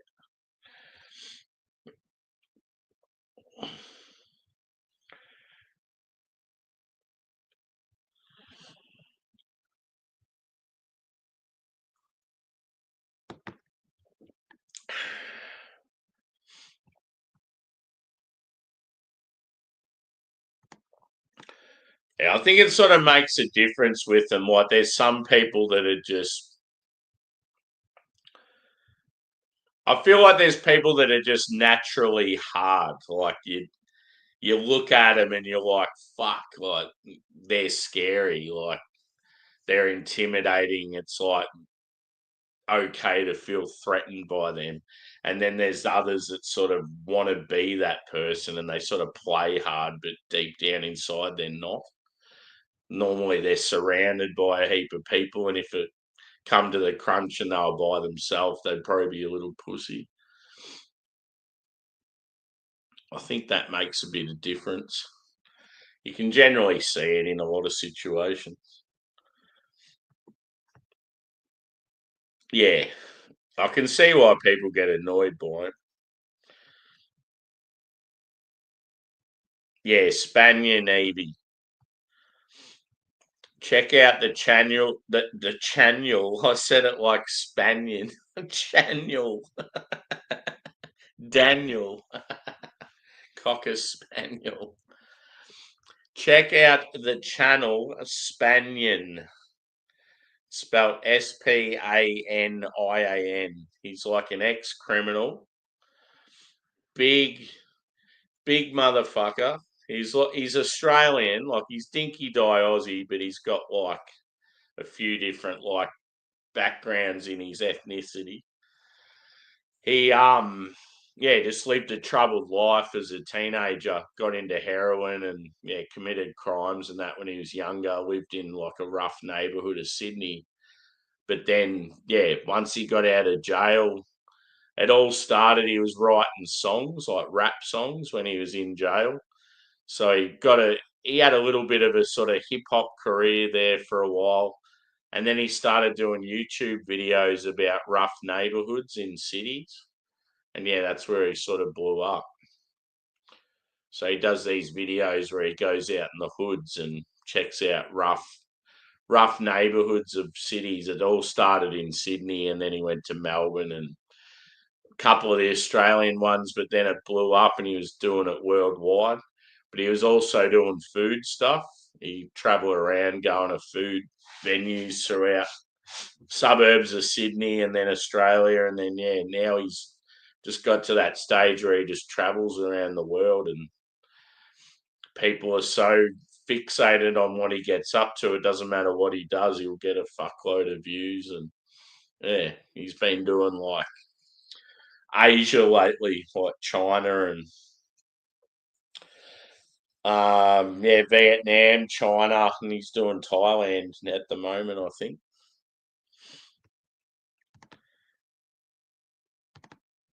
Yeah, Chopper's all right. So that's the thing. It's like I'm probably here. I am sort of saying about glorifying these criminals and that, but yeah, there are some. It's like like I enjoy to watch, but yeah,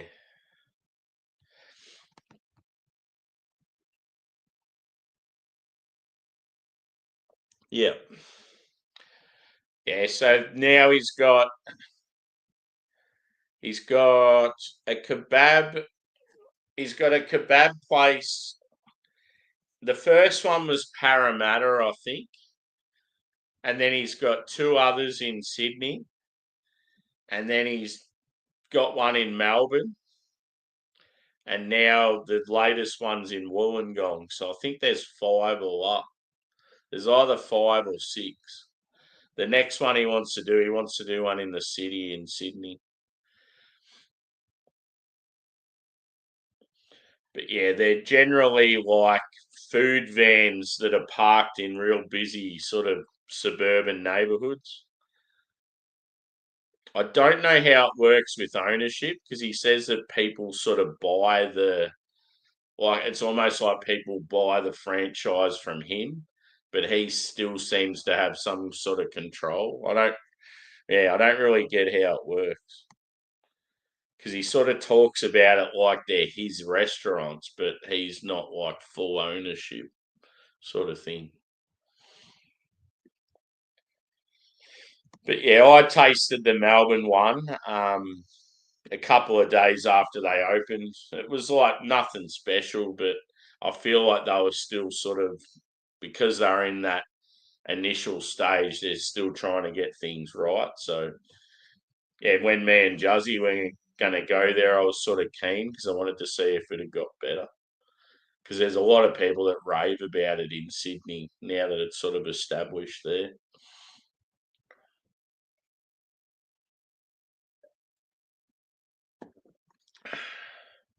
Yeah, so someone tried to fuck up the Melbourne one. Whether it was just someone that doesn't like Spanian, or it could be someone that's teed up with one of the other kebab places that's not happy that he's sort of come into their hood. But yeah, I think within a day they had a brand new food truck there. So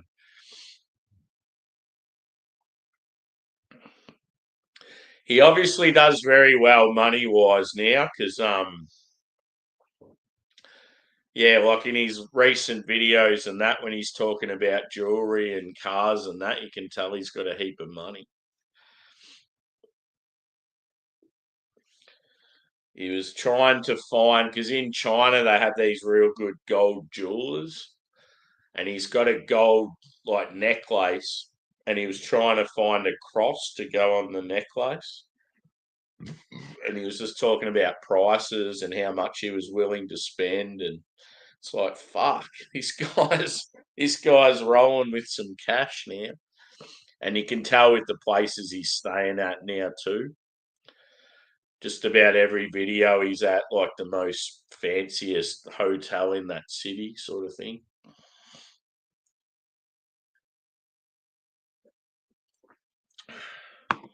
Bear with me for a couple of minutes. I'm going to go to the loo, a little intermission. So I'll be back shortly.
Cheers, peeps. Sorry I took a while. The old dogs are having a bit of a mosey out in the backyard, so I was just checking on them.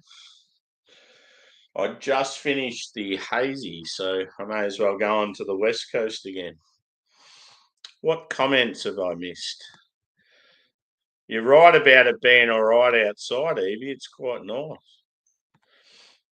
Yeah, bloody oath. Too much crime in Melbourne. It's hard to say if it's as bad as what it was, like maybe 10, 20 years ago. I feel like it's probably worse, but I feel like the media cover a lot of it up because there's particular groups that commit some of these crimes and they try to make it seem like they don't.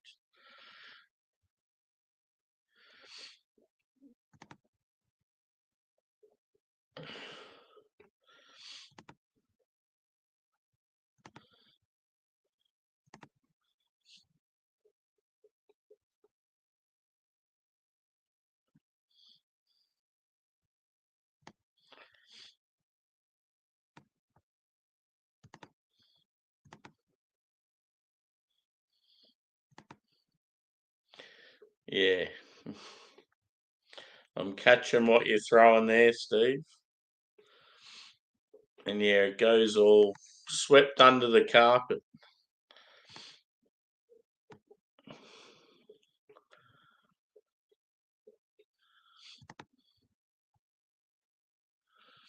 Yeah, they're talking about like banning machetes, but there's always going to be another way. It's not the weapon, it's the person.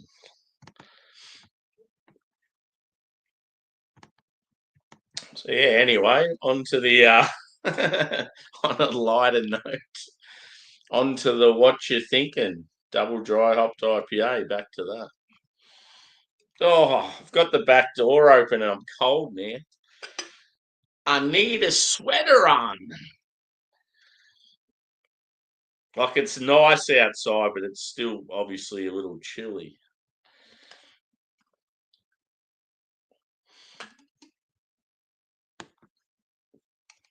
It's that sort of good weather for like walking the dog, where it's nice out there. It's cold, but it's nice, so you go for a bit of a stroll and warm up. Cheers, Juzzy. Thanks for chiming in, bro. Yeah, and we'll check out your video. So yeah, I've said it a million times, but check out the Short Straw if you're not familiar with it. Does a lot of work with the homeless, and his video that he's posting today sometime, he's giving out soup to the people on the streets of Melbourne. So God bless Juzzy. He's a good boy.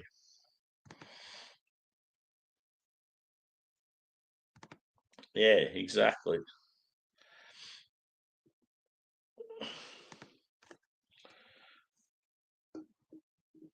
I'm looking forward to trying this one again. So yeah, what did I get before? It was like I got sort of like a pink grapefruit, a berry, a cherry. Oh, it smells really nice.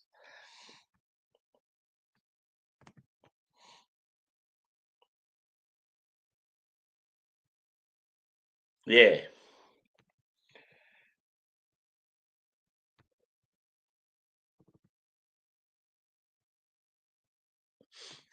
a bit of confidence too. Like if you're comfortable in your own skin and you're not really afraid of too many people, you can have some pretty shit surroundings. But yeah, as long as you're sort of just keeping to yourself and yeah, just going to wherever you want to go and not giving a fuck, it's like generally you're going to be left alone.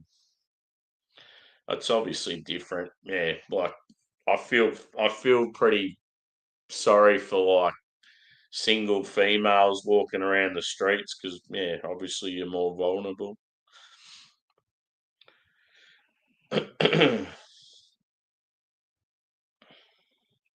I'm that type of person these days where I just don't give a fuck because I've got no one to live for.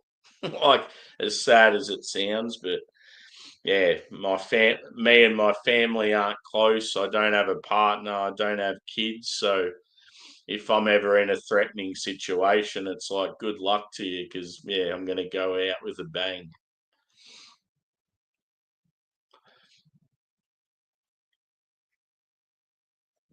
So yeah, I'm that sort of person. If there was like a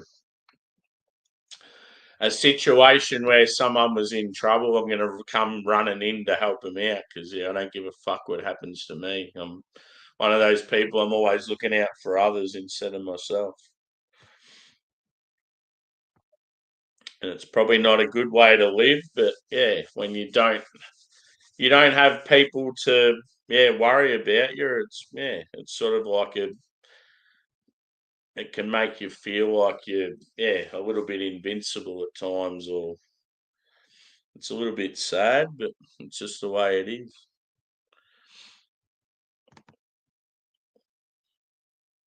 Yeah, it's pretty shit.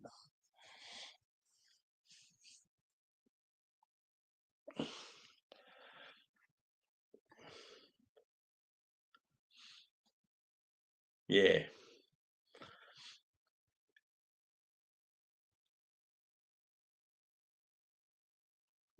The one thing that's always helped me, and people can fucking bitch and whinge about it all they want, but I never got into hard drugs, and I feel that's made me a. I've always been sharp in the mind, and I've always, yeah, like, yeah, sort of like had that clear mind. I've always been able to. I'm pretty witty and can think quick and intelligent, and I feel like a lot of people have went through less shit than what I've been through in my life, but because I never got into these hard drugs and that, like I've never got depression. Whenever things have got tough, I just yeah soldier on, get through it. I don't know. I think there's a lot to answer for when it comes to drugs and depression. I think there's a strong relationship there.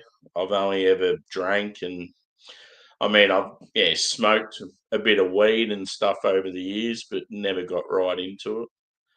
I just know a lot of people that grew up at the same time as me that got into the drugs. They're all the ones that are having like yeah depression issues and mental illness and yeah yeah.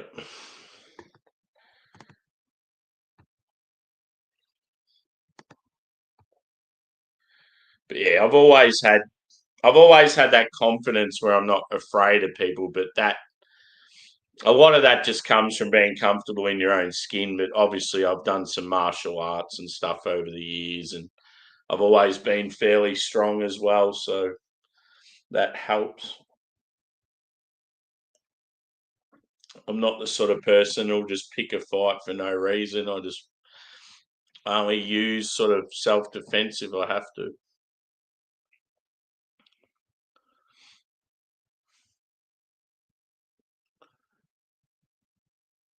Yeah, exactly. Yeah. Yeah, see, when it comes to that sort of shit, I'm the complete opposite. If I seen a girl getting attacked in an alleyway, I wouldn't give a fuck if there was like four people. I'd just go in there and probably get hurt myself, but at least you're trying to help someone.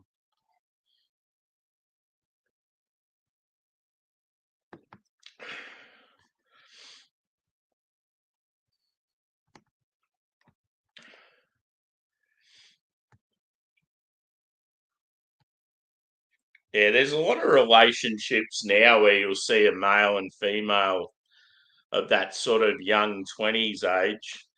And it's almost like the female's more masculine and dominant than the male in the relationship. It's real weird.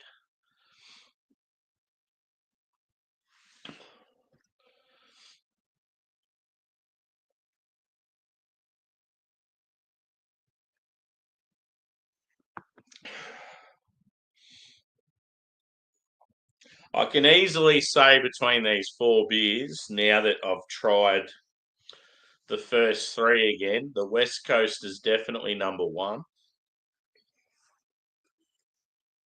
So this bad boy, it's my favourite. I sort of wouldn't mind getting a couple more. Oh, also one thing I'll mention it. Yeah, I'll mention it now, and then I'll mention it at the end of the video. So a good subscriber that's been around sort of for a while now, Happy Raging Matt. I don't know if he's in the chat today. He's based in Sydney. I think he's in the Blue Mountains, but he does a bit of travel for work. Anyway, he kindly donated some money and said, "Get yourself some beers." So yeah, it's pretty much his donation that's paid for most of this 4-pack today that I got for this stream. So shout out to Matt. I forgot all about it. I was going to say it at the start of the video, so I definitely have to say something about it at the end, and then yeah, I might mention it in the comments as well. I thought that's fucking awesome.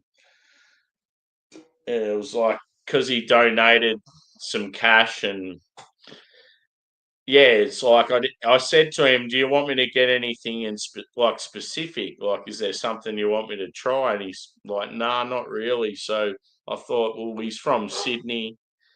I've got a couple of favourite Sydney breweries I've visited lately, so I thought I'll get the mix 4-pack from Future, and yeah, it's been pretty good.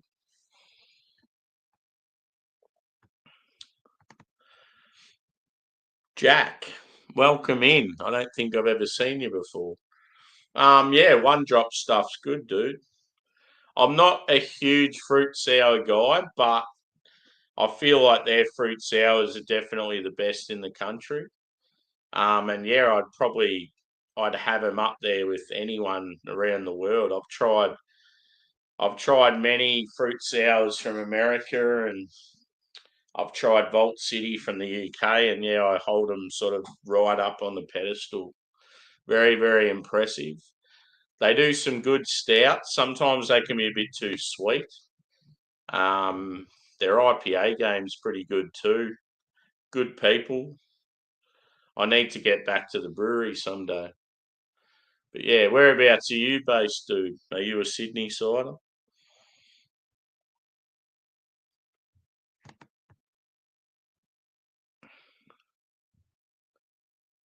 Yeah.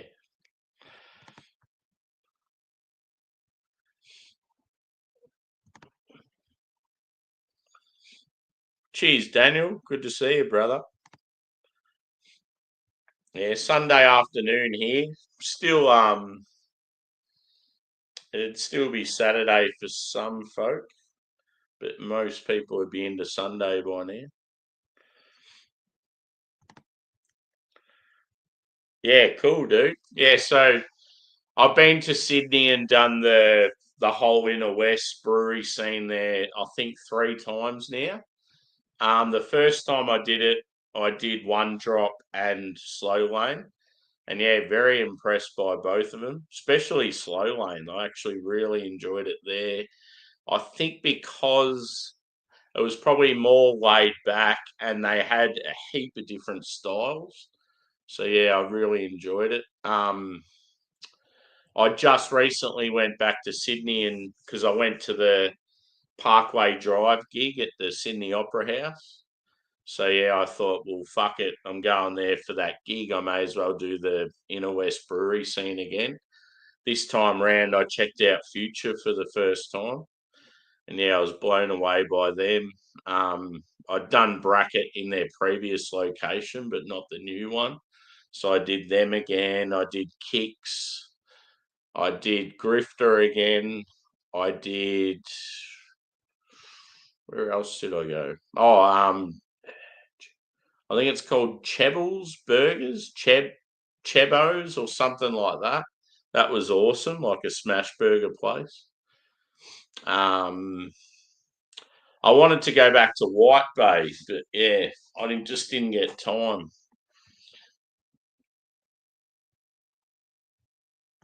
No, but I've had some of their stuff. They're pretty good quality. I actually tried Beer Fontaine when they first sort of started through a mate. He got me some of their stuff like in the early days. Yeah, they look like they're the sort of brewery that'll do pretty well. Yep. I like the vibe at Young Henry's, obviously, because I'm a rock and metal guy. I just love the whole, yeah, like it's you go there and they got the good tunes playing. Everyone that works there looks like they're in a band. It's yeah, just a cool vibe. I wanted to check out the Hawks place. I know their beers are fucking terrible. Like no interest in their beers, but I wanted to go there just because I heard that the actual venue's like pretty eye opening. It's pretty cool. Oh yeah, I went to the Village. That was the other one, the Mountain Culture Wildflower collab joint. It's actually a little bit disappointed. I thought the setup of the venue was awesome. Like it looks like a big old barn sort of thing. But yeah, they were closing at a real early time. Like it just seemed ridiculous. And I drink mountain culture all the time. It's like I wasn't there for mountain culture. I was there for wildflower. And I got there and there was like two wildflower beers and they were the same old two that they have everywhere you go, like your gold and your amber blend. And I was like, I come here to try new wildflower. Like this is shit. Yeah, I have. Is it like some Chinese restaurant? Yeah, sounds cool. I definitely regret not going there, but yeah, I feel like I don't know. I enjoyed Sydney so much the last time I went. I can sort of see myself going there again in maybe the next 6 months or so. It'd be good to catch up. I've got two subscribers I'm pretty close with, Matt, Happy Raging Matt, and Joe Giuseppe. It'd be good to catch up with those boys, do a few beers.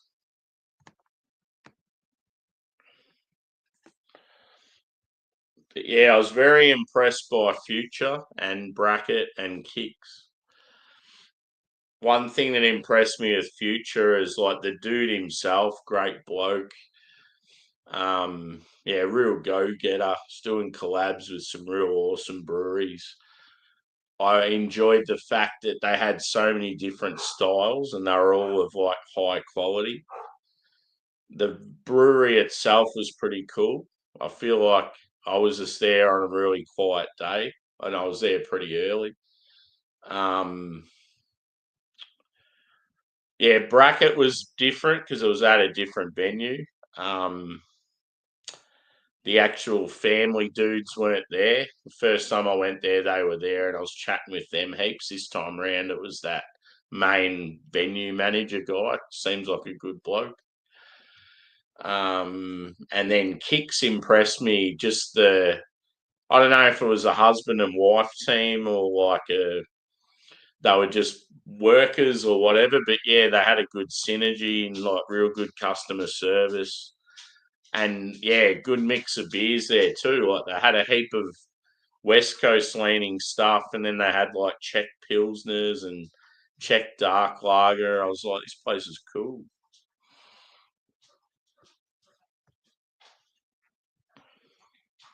Yeah, yeah. I've been to that mixtape. I went there when they first opened. I went there. It was like really, really busy, and they had like heaps of random sort of stuff in the fridge and on tap.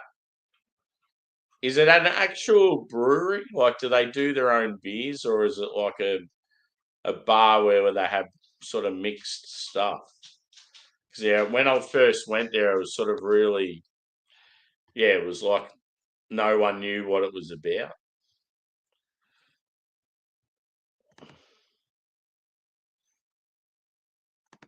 No worries, Evie. What soup you got, mate? Pumpkin, big, thick pumpkin soup is where it's at. It's hard to beat. Toast, shitloads of butter, bang. Yeah. Yeah, no, I definitely remember going there just after they opened because like no one knew what the place was, and we just seen they had like this random neon light up there, and we're like, "What's that joint? We'll check that out." And it only just been opened.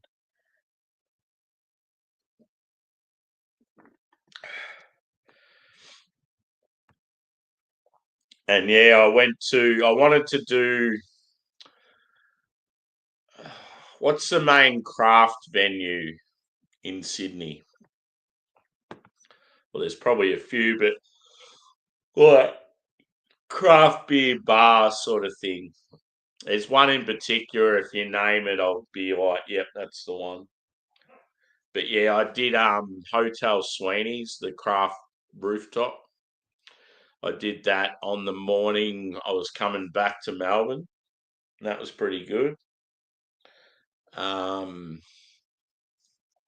I got recommended another pub, just more for the venue itself, but they said it had some good craft beer there as well. I just can't remember the name.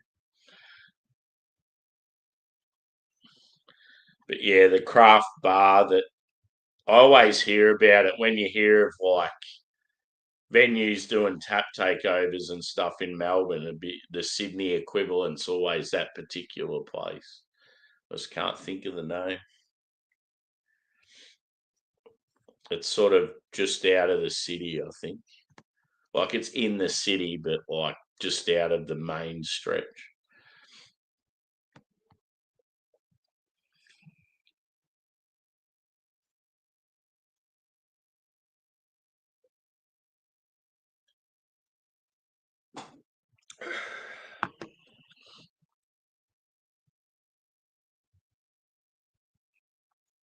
On to the last. Yeah, that Westie's definitely my pick of the bunch. And yeah, as I said, it's different. It's like definitely modern day. It has completely different notes to what you'd normally expect, but it's good. Like it's delicious. Back to the red IPA that isn't red.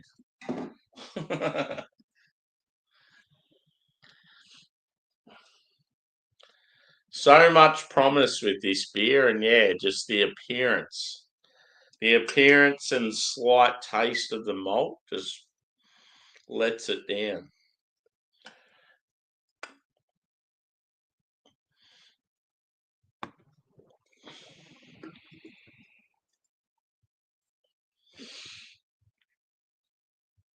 Oh, so you know that from when you see me do the short of cog. Fuck yeah, that's awesome that you know them. Yeah, so when I was younger and like listening to a lot of rock and metal and stuff, like I mean I always have, but sort of listening to stuff off Triple J and that. Me and a mate just randomly come across Cog and maybe my little brother as well. And we just heard that My Enemy song and we're like, fuck me, that song goes hard. It's so good. So yeah, I've just always loved that song. I feel like the drummer in Cog is like fucking awesome. And yeah, it come up recently on Triple J's top songs of the decade or whatever it is. I've seen that song was nominated. I'm like, that's awesome. Like, I wouldn't have even thought that would be considered. And yeah, one of my mates that, like, he's more a mate through beer. I know he likes some good music, but he picked that in his top 10. So that's how sort of I started thinking about it again. And then I'm like, fuck yeah, I'm going to do a short to that song, even though fuck all people know what that song is. So yeah, as far as seeing them live, I've seen them live back in the day, but yeah, not recently. I didn't even know if they were still going or not. It would have been cool. Every day. Yeah, the last time I seen them live was at Pyramid Rock Festival at Phillip Island. I don't know what year, but they were on the main stage and they fucking slayed it big time.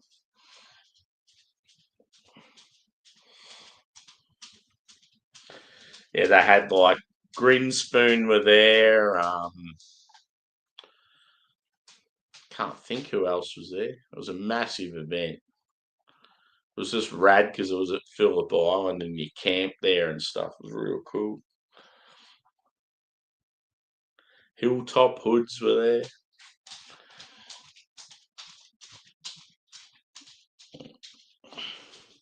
So yeah, this is meant to be a red IPA, and it's about as red as my butt cheeks.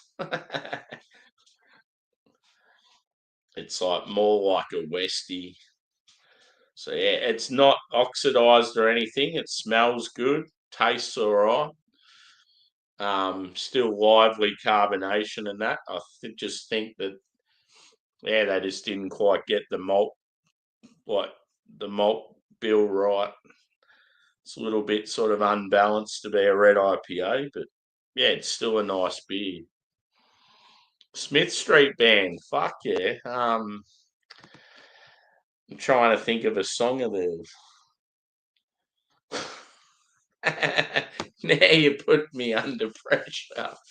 One thing that I remember with the Smith Street Band, they used to have a slight friendship with Fixation, the brewery on Smith Street. And they did a collaboration beer. And the boys from Smith Street Band used to hang out at that bar a fair bit. I know Smith Street Band got a bit of hate because I think I've got a feeling the singer, correct me if I'm wrong, but I think the main dude in the band, I think he had some domestic violence troubles. So, yeah, that obviously tarnishes a band if you go through shit like that.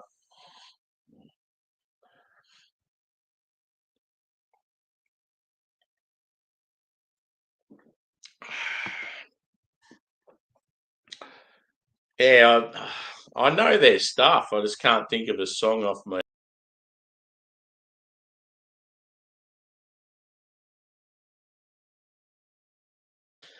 Had a couple of Norwegian boys in the chat before. Welcome to the madness. I'm just doing a 4-pack of one of my favourite Sydney breweries, dude. One of my subscribers, he gave me a generous donation about a week or two ago and said, buy yourself some beers. So I thought I'll buy a mixed 4-pack from a Sydney brewery, get it posted to me. So yeah, I'm doing it now. It was a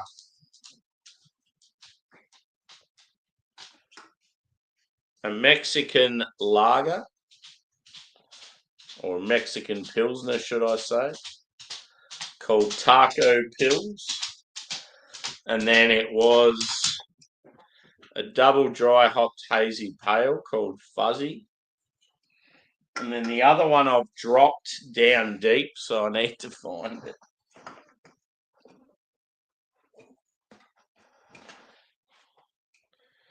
Yeah, this is probably the pick of the bunch. It's called What You're Thinking, double dry hop West Coast IPA. It's more of a modern take. So yeah, that's my favourite out of the 4. And then the one that I'm on now, just to finish it up, I've sort of drank them and then left a little bit for the end of each one. A very confused red IPA that looks like a West Coast. It's not red at all. But yeah, they're a top brewery. They just haven't quite got the malts right in this beer. Just looks like a Westie, but still tastes all right.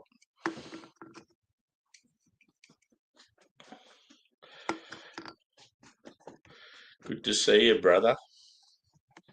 I'm still trying to think of a Smith Street Band song. I'm going to find one.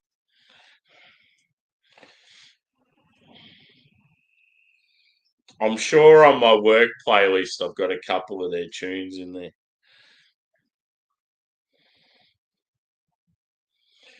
And I love the fact that they're called the Smith Street Band because in Melbourne, the Smith Street's one of my favourite streets.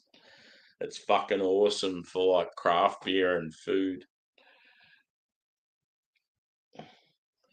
Yeah, this is the one I'm thinking of.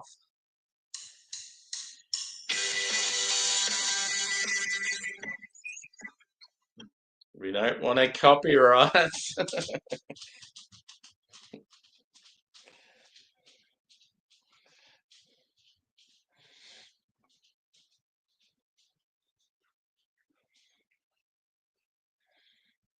Yeah, I was trying to think how the chorus goes. Just goes, death to the lads, death to the lads. Fucking good song.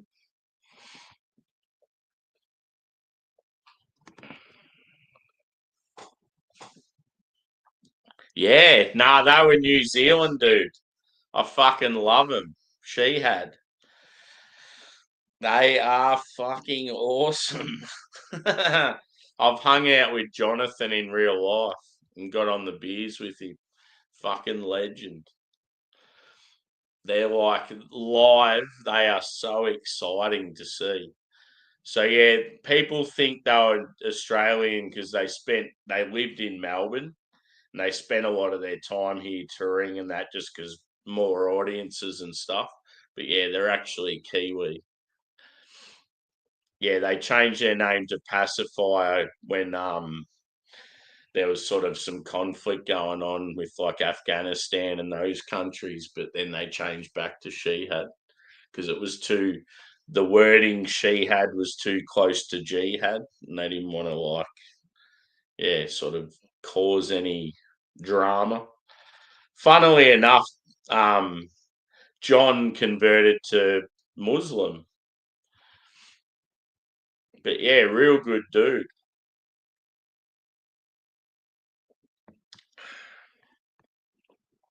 Goes hard live. Yeah, I could fucking bring up a heap of songs of them. So this is what annoys me. I now it just makes me want to play music. Now I'm like, fuck yeah. But yeah, she had like I love them. They'd be a favourite band of mine, but they're just a band that hardly anyone else knows.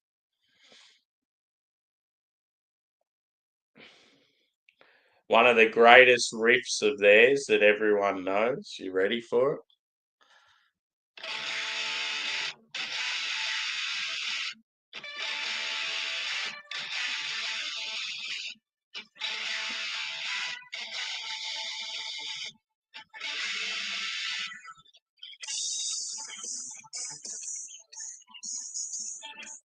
Fuck yeah.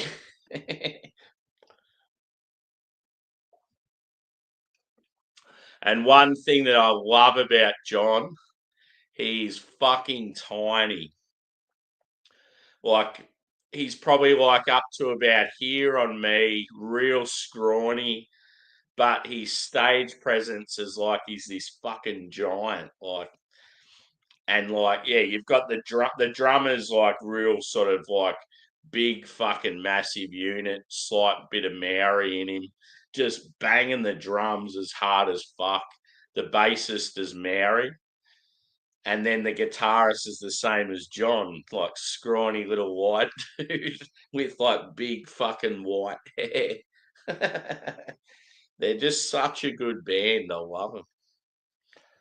Oh, I want to listen to them now. I haven't listened to them for a while.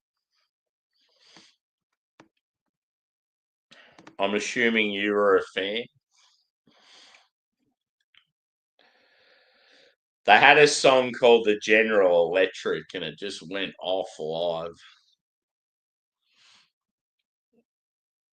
But yeah, Pacifier, that one I just played the riff of, that was probably like one of their main sort of commercial successes.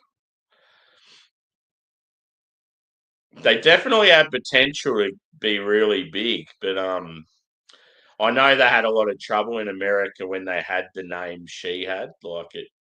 That's why they ended up changing it. It caused them some grief.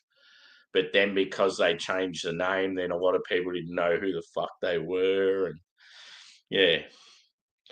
There's a documentary where he talks about it, and he sort of said how he wish he just never changed the name in the first place.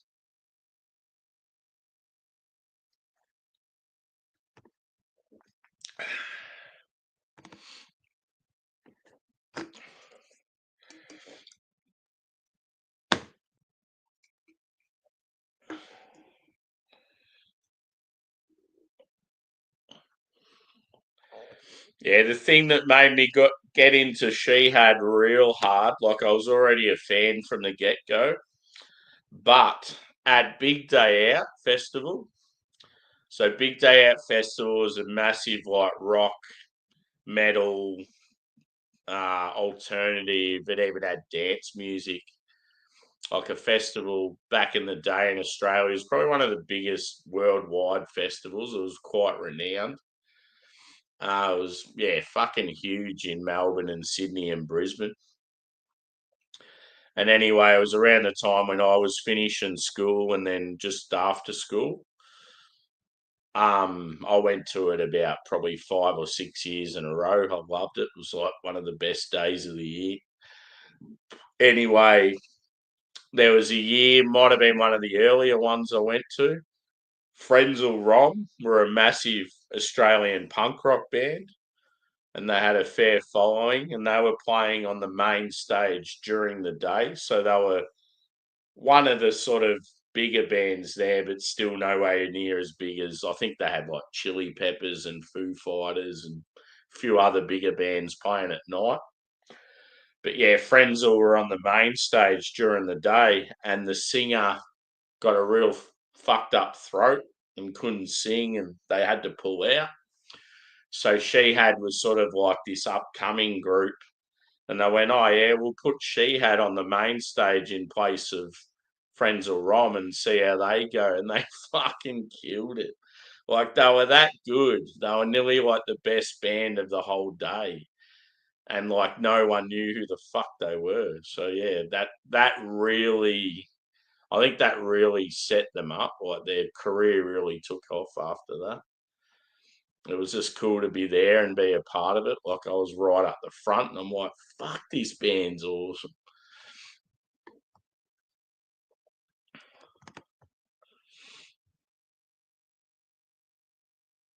Yeah, yeah. I like Skeggs. Skeggs are good. It's just a shame with Skeggs that the bassist left.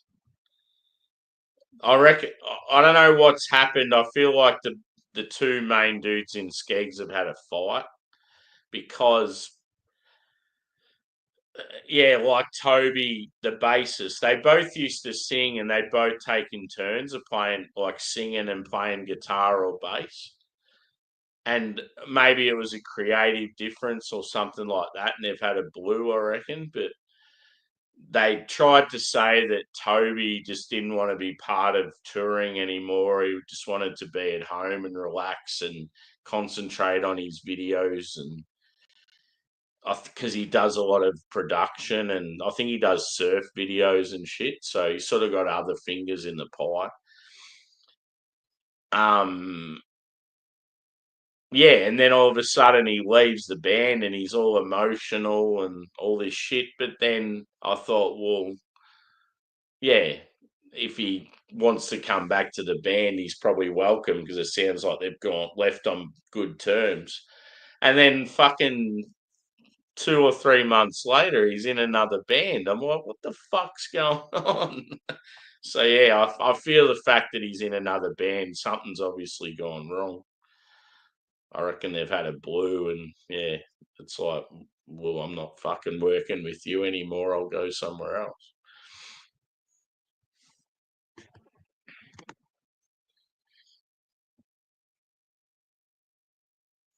Cool. Yeah, that would have been early days. I know Nirvana were there one year. Metallica, Chili Peppers. There's been some fucking massive bands there over the years. It was just unreal. Like so many bands I seen at Big Day Out when they were first starting out, and they've turned into like massive bands. Like even Coldplay. I remember seeing Coldplay when they first started, and then look at them now. And like Kings of Leon was another one. Yeah, it's just phenomenal. Muse. I remember seeing Muse when they were real young.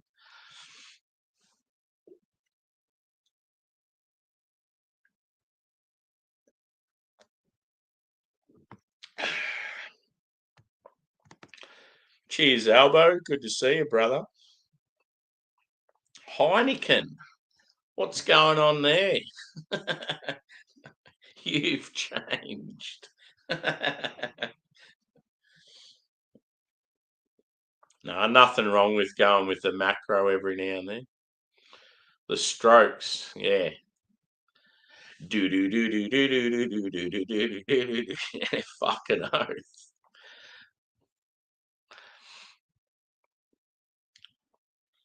There's so much good music out there back in those days. So that's where I've always thought, with my knowledge and passion for music, I need some sort of channel where I can sort of, I don't know, talk about that stuff, have like a separate channel that's music dedicated, but I don't know how to go about it. I don't know what I'd do. One thing I thought about, it'd be cool to do a show where you have a beer or any alcoholic beverage and discuss like a record or a vinyl or an album from back in the day. And like, yeah, just like it'd be cool to go next week, guys. Come join me as we talk about AC/DC's Back in Black, and yeah, just go over each song on the album and talk about different like musical parts or lyrics or artwork or anything. I feel like there's something in it, like it could go all right. But yeah,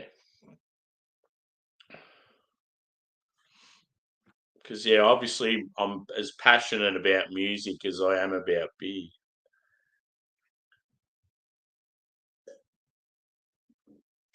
And I need to get my butt organised and start playing again. Don't I, Albo? Yeah, that's exactly why I do the shorts that I do, because it's an outlet to show my love for music as well as beer. That's why I was just like, fuck it, I'm gonna start chugging beers to some favorite songs. Because you'll get a lot of people that'll just see my shorts and they don't know what my channel's about, and they're like, why the beer when you're like bopping along to a song? And I'm like, well, I'm a beer review channel, so I'm just combining two of my loves together. And then they're like, oh, yeah, fair enough.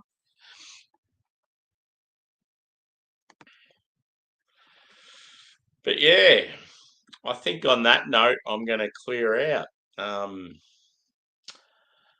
It's been 2.5 hours, so pretty lengthy beer review. But yeah, I've done the 4 beers. Good old Future Brewing out of Sydney. I would highly recommend people if they have access to it and they haven't tried them before. But yeah, I'll give you an order from 1 to 4. So that's definitely number 1, which was the double dry hop West Coast IPA called What You Thinking. It's more of a modern take, but yeah, it had like notes that I'm not normally like I don't normally associate with West Coast, or that sort of leans in my favour. But yeah, really enjoyed it. I loved how it was, yeah, like very sort of berry and cherry forward, and had like that pink grapefruit, a little bit of tropical fruit. Yeah, like bready and biscuity instead of toffee. Like it just had all these things that I normally don't really enjoy if they're in a Westie, but they did it well. So yeah, number 1 out of the 4. And then just sheer enjoyment and like true to style, I'd probably say the lager, the Mexican Pilsner. Good thing about it, it was like quite hoppy and dry and bitter on the finish, but like initially fairly sweet. I would definitely, yeah, consider smashing a few of them with like good Mexican food. It'd work really well. And yeah, just simple but effective. And then I'd probably add the next two on a par as third together. Going on flavour, the red IPA was really good, but I just can't help but get the fact that it wasn't red. It was like West Coast looking colour. So yeah, once they get that malt base looking right, potential for a good beer. The hazy pale was good, but yeah, I'm just a little bit over hazies, and I'm not a huge stone fruit fan. And it was very stone fruit heavy, so yeah. But I mean, all 4 beers were good, but yeah, just that lava lamp just wasn't right with the malt base. I'm sure it's something he's well aware of. But yeah, I'm going to get out of here, and I'll possibly be back with, I don't know if I'll do another review or join a stream or start a stream or what. But yeah, thanks for chiming in, guys. And yeah, as I said, Future Brewing, one of the new and hype breweries in Australia that I highly recommend. Get around them. And yeah, watch out for whatever's next on my channel. Cheers.